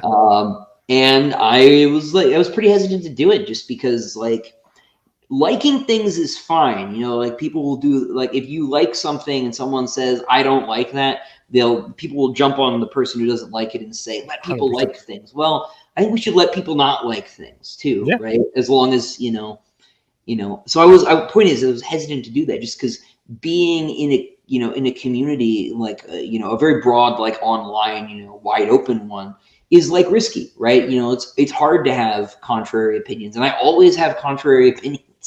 My brother won't go to superhero movies with me anymore because I mostly don't like them. Although we are going to see Batman because I'm pretty sure I will like that one. It does look interesting. Yeah. Big Batman fan. So point being, right, like it's difficult, right? It's difficult to sort of be involved because sure. people will kind of kneecap you at every turn. But as far as things I like, right, which is maybe the real soul of the question, obviously Dune, Star Wars, again, it's complicated. Put that on Facebook. Lord of the Rings is the big one for me. I really do believe that Tolkien is the best of us. I believe that Lord of the Rings is the most important and the best novel of the 20th century. I think it's the only one that anybody's going to read in 1,000 years. I would love to see if I'm right, but I really do think that that's the case. And so that's the big one for me. Like I said, I reread it like every year. But I'm a big Gene Wolfe fan. Love Lois Bujold's work. Just speaking about other writers, Yeah. Powers is a genius. He's my favorite living writer. Gene Wolfe passed away a couple of years ago. So those guys. We talked about video games a lot. Big metal guy. I actually own Ronnie James Dio's bed. I bought it at its estate sale. Yeah, which is like my weird fact for the day. Big metal guy. Yes, I love that. Yeah, so I was gonna say I like the shirt. Thank you. I love. Oh man, new music came out today. I've been pretty pumped. I've been jamming to it all day. So today I missed the boat. I will go. That's next. It's good. I saw them live. Man, this is like my undergrad freshman year. My first concert I've been to that wasn't like something my parents arranged. Because they're always so worried about me going out on my own. And sure. Freshman year in college, I bought the ticket. I made the plan. Didn't tell nobody. Went with my friends, and it was during their No World for Tomorrow tour. So it was just like awesome. Air Guitar City and light shows, and just one of my favorite bands. So yeah, no. Last one I went to, I saw Judas Priest and Sabaton last autumn. It was awesome.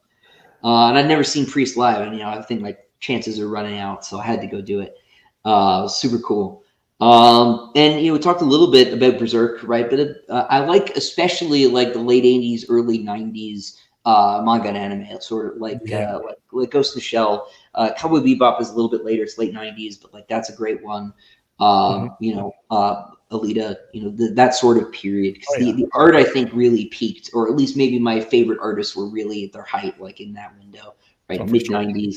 So there's that too. So it's sort of like a weird mix of things. But since I started writing, a lot of the like science fiction reading has dropped off, right? I find to do a lot more like nonfiction reading.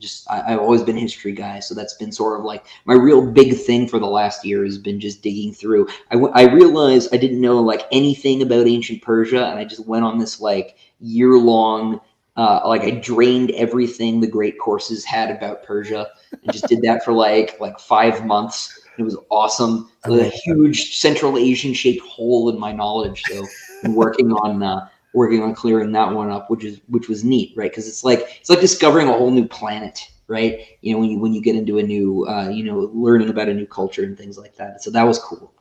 Love that. Yeah. So and this is kind of going back to what you started with too, talking about fandoms and liking things and the subversion of it all.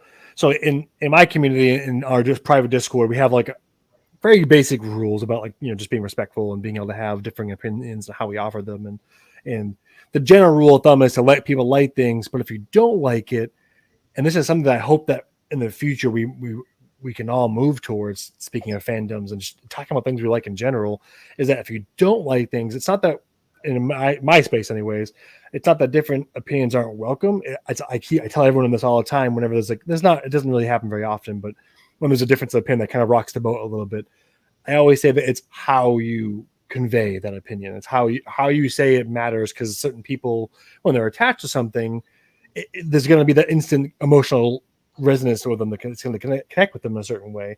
So how you go about saying, I hated that thing you love, you're dumb for liking it, I question your taste of X, Y, and Z, that's going to make someone instantly get defensive and upset, versus being like, oh, you like it, that's cool, I'm glad that you liked it, I didn't like it because of X, Y, and Z. And I feel like if people do that, the second one, the latter, opens up this dialogue where people can converse and talk about it. It's not necessarily about it being a safe space. I feel like it's how we talk about not liking. Yeah, well, it's just like it's hard to be human, right? As my friend Dave Butler likes to say, and I think where it gets so tricky, right? And I think why like nerd culture is like the real hotbed of this sort of problem is that if something like if Star Wars is a part of you, right? It's a part of your identity, right? Then basically someone who doesn't like it is committed blasphemy, right? Yeah. Obviously like that hurts, right? I totally get it, right? I'm a relatively religious person, and so when people actually commit blasphemy, like it hurts my feelings, right? And I don't know what to do about that, right? I don't know what to do about someone else's feelings generally. Like if I don't like, say, a Star Wars movie, right? I just don't like it, right? And so, but it's tough when that opinion is causes emotional pain to someone, right? And I don't know how we like solve that problem except by being a little bit more merciful, like all the way around, right? Yeah, like 100%. Oh, this person is not saying that I am, a goblin and should die. They're saying that movie wasn't very good. Maybe like we all need to take a deep breath, right? 100%. I think that some more deep breaths just in fandom generally is probably called for. Just because, it's at the end of the day, right? Most of us were the kids who were bullied on the playground, right? Most of us, I certainly was, and we all have that in common. And I really wish that in whichever community, right, whichever corner of fan culture, that people would keep that in mind, whatever our other differences, right? Like we have way more in common just being human than we have different, right?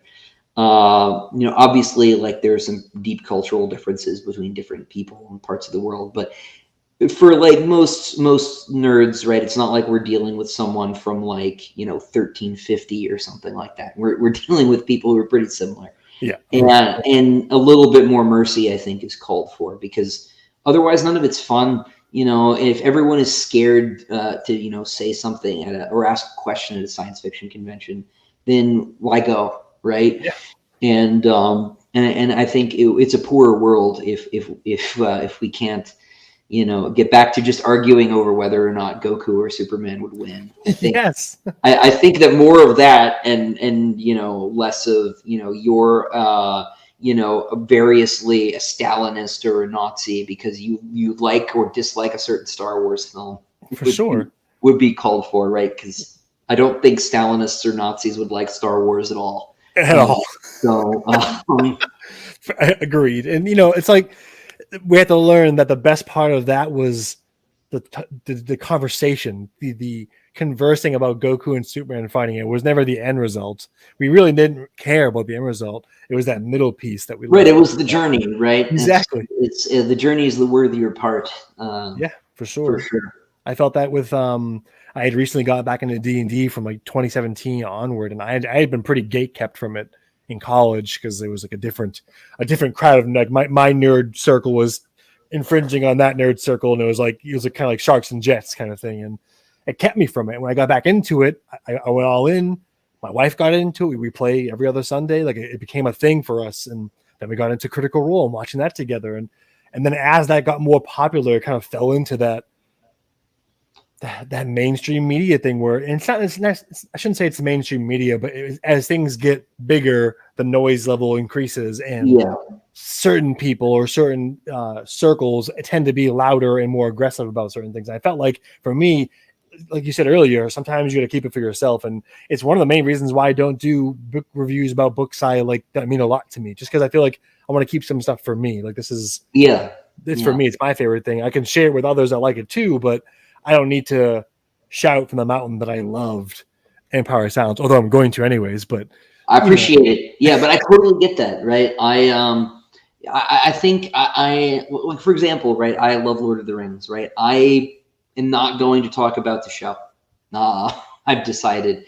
I don't expect that I'm going to like it. I'm very, not sure about compressing the Second Age into one mortal generation. That sounds like a mistake. Maybe I misunderstood the article. But I've been burned by too many adaptations to keep trying. And I think that if I go and become another person complaining about something they don't like, that, it's not going to do any good anyway. I'm just going to keep Lord of the Rings, my Lord of the Rings, the Lord of the Rings to myself, for myself. And I think that that's probably healthier than getting involved in culture war silliness, You put the energy into your own stuff, into other things. I feel like it's a good way to reallocate that same.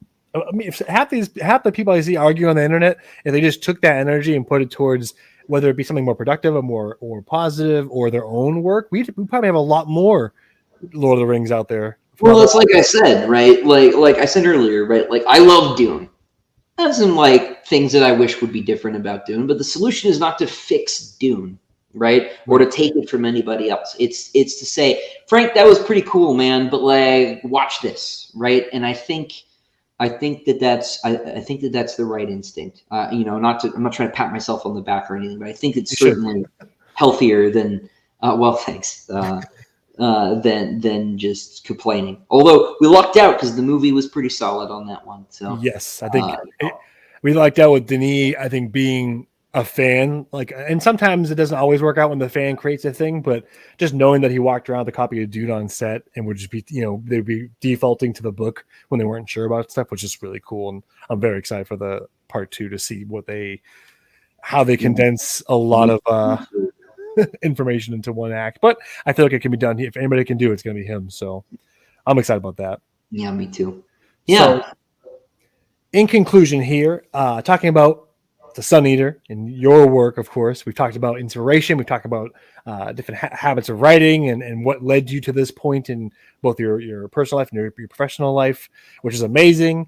And I would probably add that you had mentioned earlier that you know, you made another bad choice or you would make another bad choice by going back to school to study classic literature. I feel like with your track record, with you going for writing or you know, rhetoric, and then coming out with an amazing book series, I feel like if you did go back to school for learning classics, that you would probably end up becoming Indiana Jones. I think with your track record, that would be like the natural progression to do, you know, for that. So that would be awesome, and that's really cool of you to say. But yeah, so I guess about the Sun Eater itself, you just want to like do the picture. yeah, pitch and but also like, what are you most proud of with the series? What are you most excited for new fans and old to discover about Hadrian's story, things that you haven't mentioned yet or there are to come? But just kind of primarily the two big things I wanted to know, and it's just for me as both a fan and just kind of talking to the community, is what you're most proud of this work, the pitch for new readers that might be interested in this sort of thing. And then we'll get to my third part, which is has to do with the cover art and stuff. But okay, cool. Yeah, so Sun Eater is a space opera in the tradition of Dune or Star Wars. It's set about 20,000 years in our future, and it follows a young man named Hadrian, who's a nobleman in this great galactic empire, and he gets stuck in the middle of a war between that human empire and the first aliens who've ever really threatened it. And he tells you on page 1 that he's the man who ended that war and dealt with the aliens, and his story is why and how and about all the things that didn't make it into the official record because no one, frankly, would believe in them. And so that's the story. I like to say in a line, and I think people have sort of made a joke about me saying this so much. I like to say he's like Anakin. If Anakin's becoming Darth Vader were his best and only real option, the best of all possible bad worlds. Because of course we don't live in a good world, and it's our future. So that's the series. The first book's Empire of Silence. There are 3 at the moment: Howling Dark and Demon in White. Kingdoms of Death comes out in March, on March 22nd, and Ashes of Man, which is book 5, is out in December, I believe, the 6th of this year. And then I have to go write book 6. There probably will be 7. That's the way it's looking, but I haven't gotten that in ink yet. As for what I'm most proud of,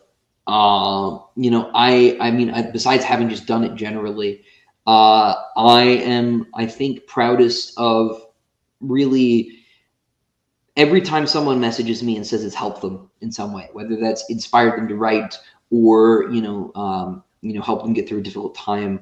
I had someone tell me, that he was homeless. His girlfriend, I think, had thrown him out. And he didn't have anything except the backpack, and he had the book with him for the 3 weeks he was living out of the university library. And thank you. And that was really cool, right? I think that if anything, helps, reduce the amount of human misery in the world, that's great. And I think that even something as silly as a science fiction novel can do that. And so to the extent that it's helped anybody, I think that's awesome. And I'm glad to have been able to play that role, which is a silly thing maybe for a story about space Romans, but it is cool to be able to do stuff like that. And you said about the cover art. What was the third part? I'm sorry. Yeah, so you've worked with some pretty incredible artists. I'm not sure how true. With Sam Weber and Kieran Yanner, I believe, for the cover artist. Kieran Yanner, yeah, he's the big one. And for me, one of the biggest things that stuck out on the shelves when I first come across your work was the covers, and then continued to do so. I did the cover reveal for book 4 was just a couple days ago, I think, like last week. Yeah, book 5 was last week. Book 4 we've had. Yes. And both incredibly gorgeous covers. They completely blew me away, especially the characters that are on them, because I'm just meeting some of these characters for either the first time or hearing about them, and it's like, oh my goodness, like it's putting such cool images in my mind as I'm reading it. And what's it like working with those two incredible artists? You work closely with them? Do you kind of just give them notes and let them do their thing? What's that like?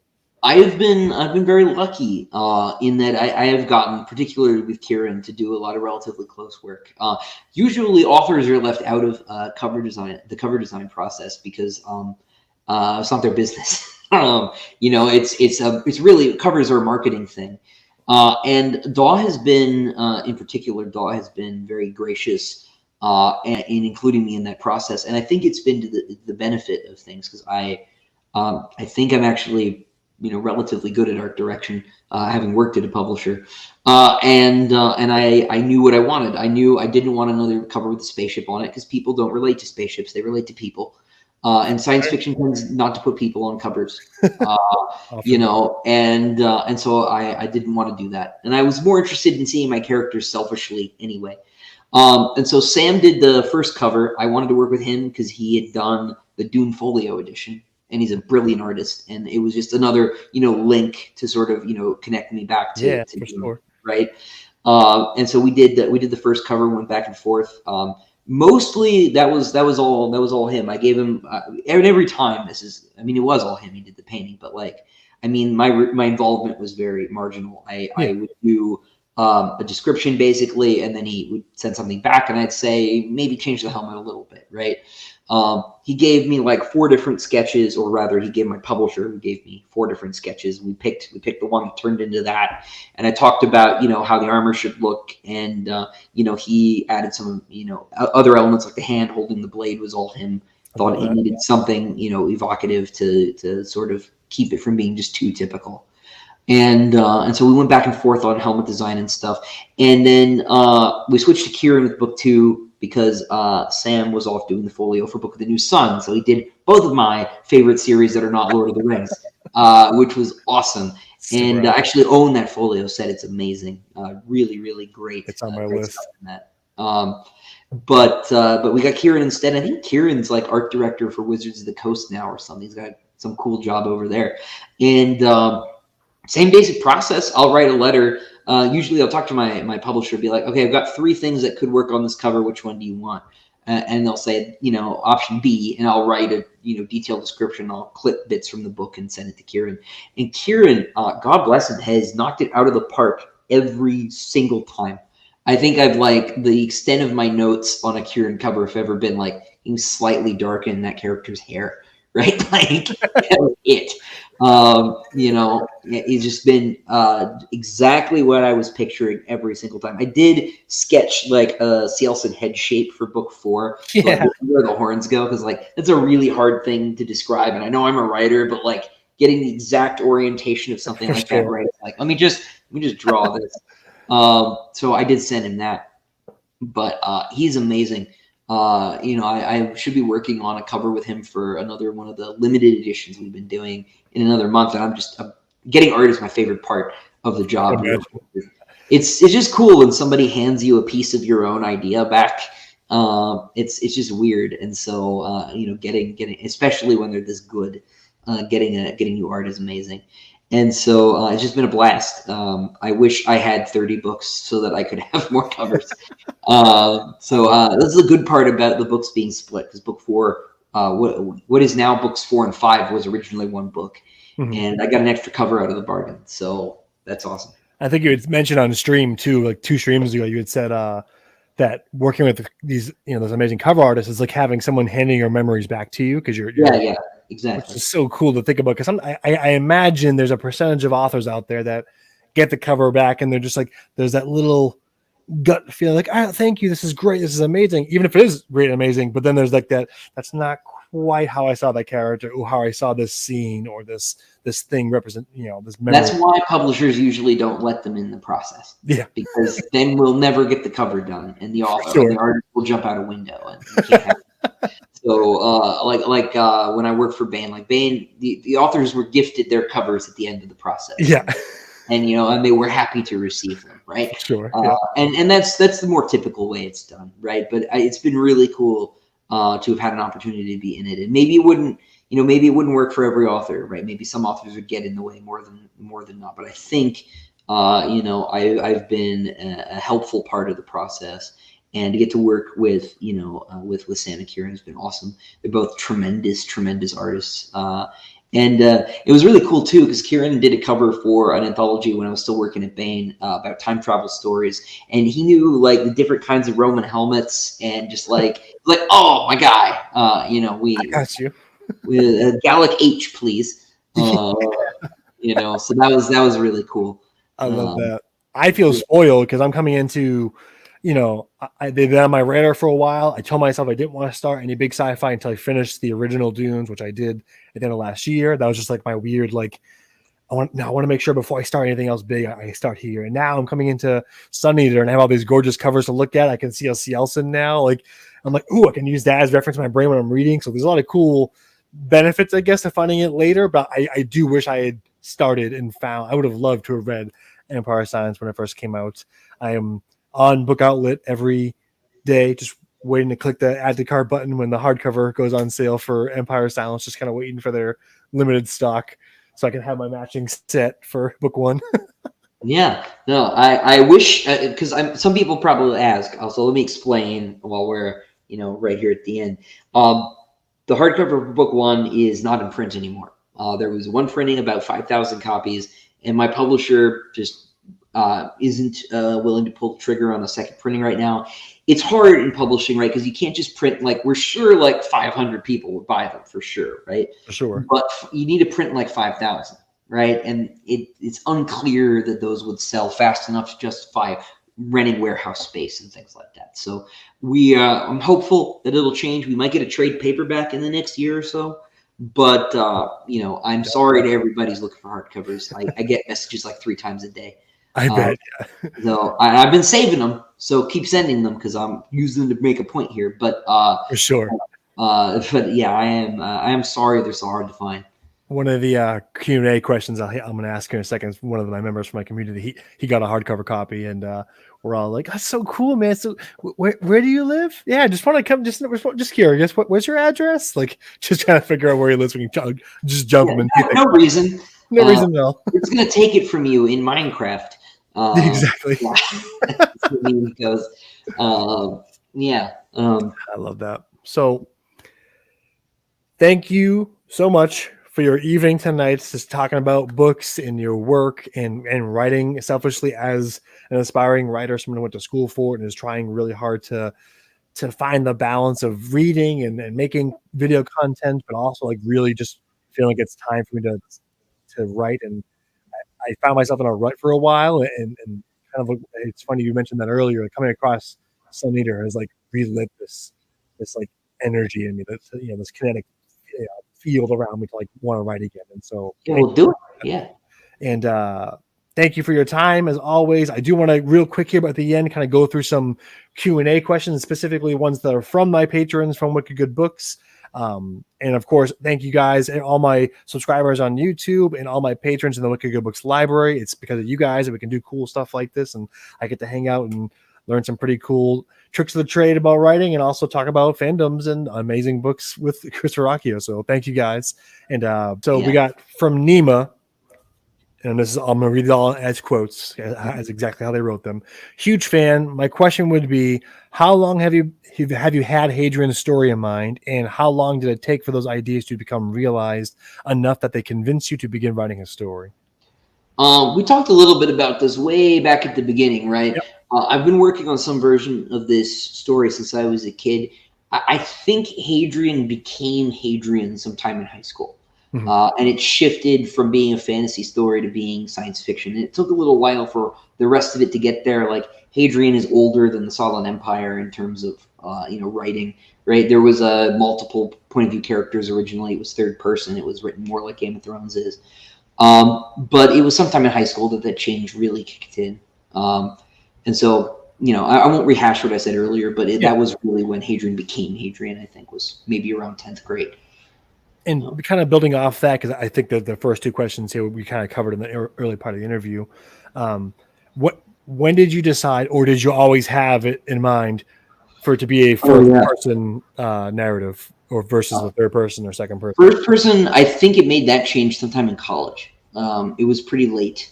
It wasn't that time when I said I cleared my desk. I was doing it a little bit before then. I think it was maybe a draft or two before. But before that, I had like a frame narrative where Hadrian was actually telling a story to people, and it would like drop out and come back in. And my professor looked at my pitch that I was planning to submit to agents and was like, so like, when is the payoff for this frame narrative, right? And I was like, at the end of the series. And he was like, cut it. And I was like, great. So as soon as I did that, I actually, like the next week, I got my first agent saying, I'll take a look at it. That agent rejected me, but it was, I actually got a result. So it was good advice, and I owe him a lot for that. So That's awesome.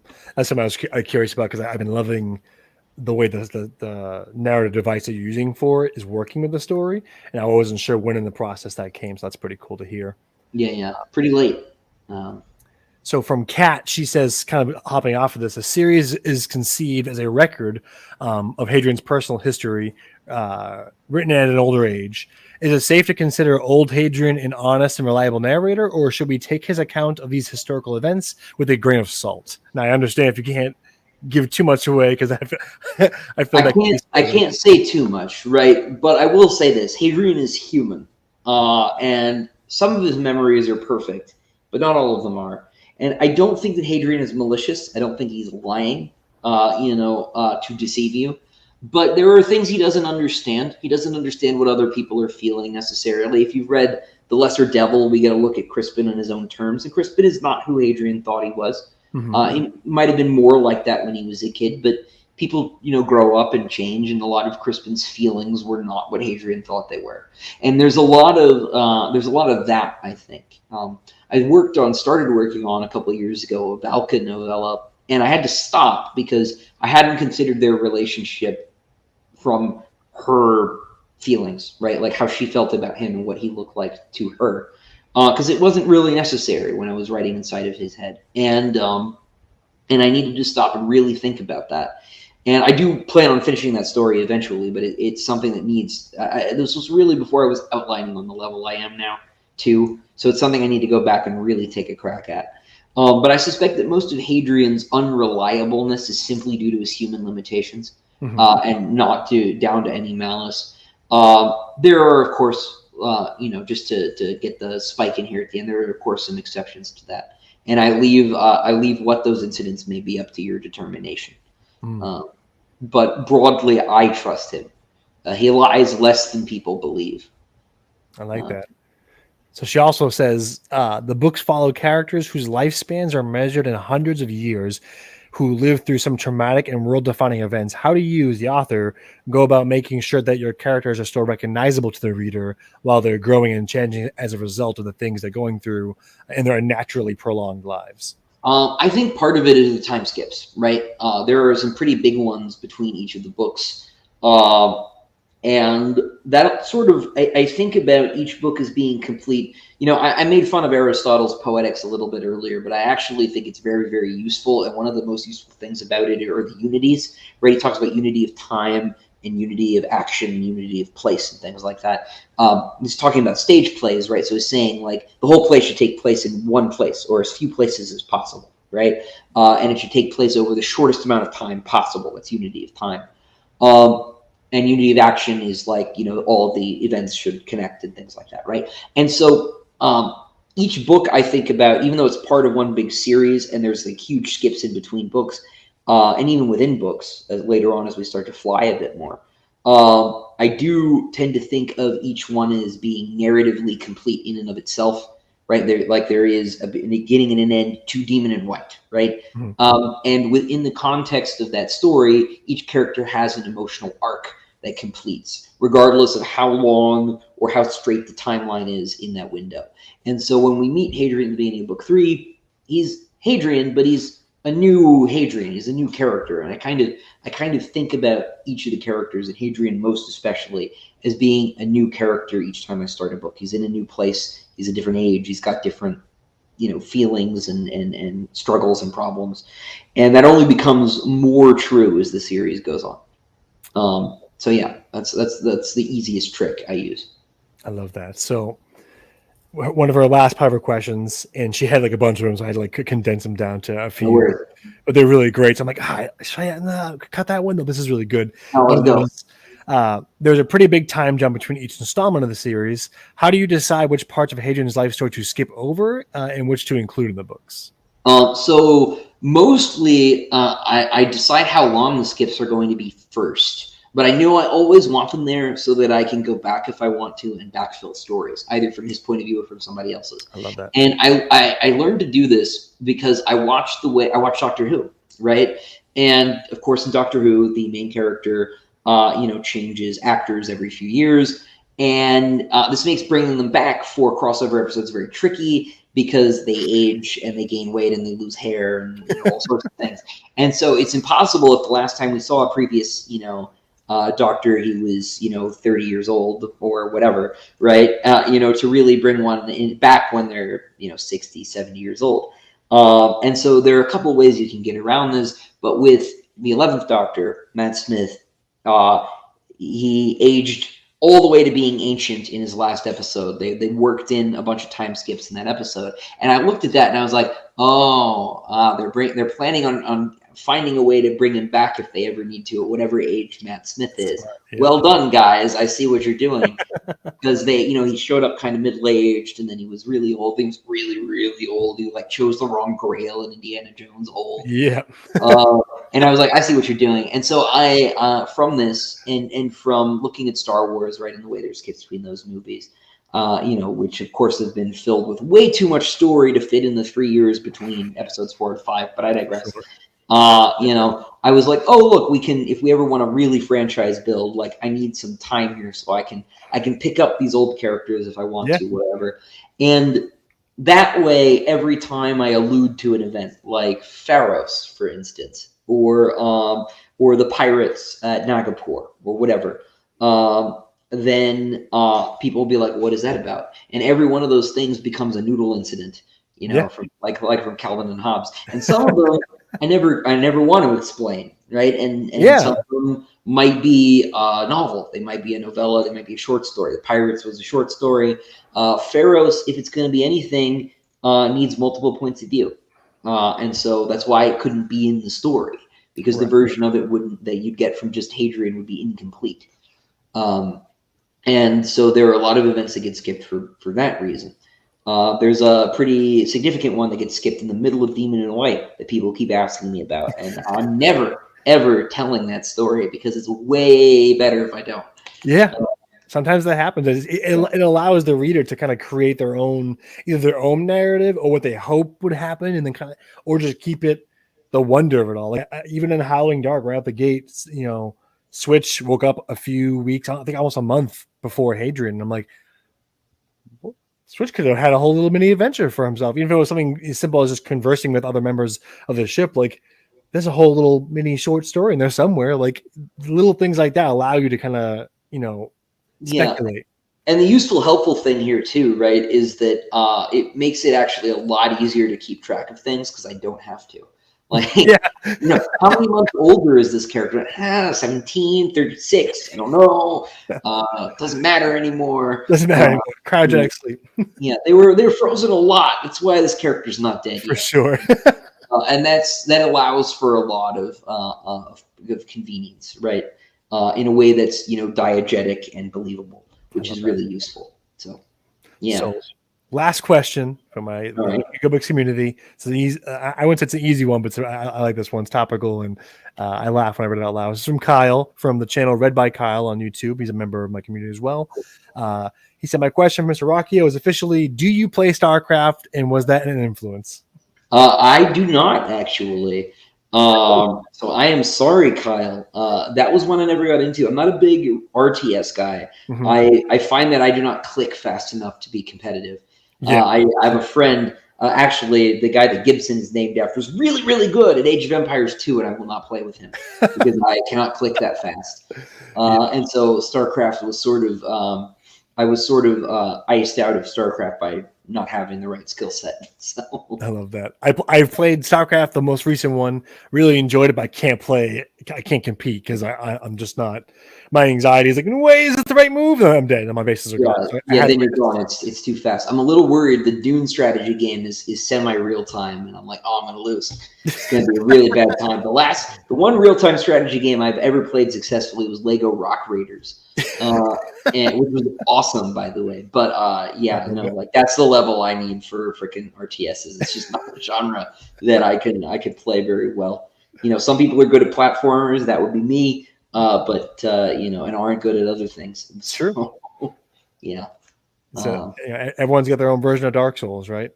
Yeah. And RTSs are my own personal Bloodborne. So I love that. Yeah. Well, Christopher, thank you so much for giving me your evening again and for spending time talking about your books and for answering my patrons' questions. They're going to love the answers. We're a huge fan of the books.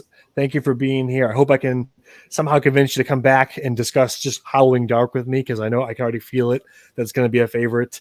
And I would love to have you on just to talk about like one specific book or something like that. That'd be great. Yeah. Yeah, we'll talk soon. So thanks for having me on. This was a blast. Yeah, man. Thanks so much. And guys, hope you enjoyed this video. I'm looking forward to posting it in the next couple of days. But as always, thanks so much for checking in, and stay wicked. Stay wicked, guys.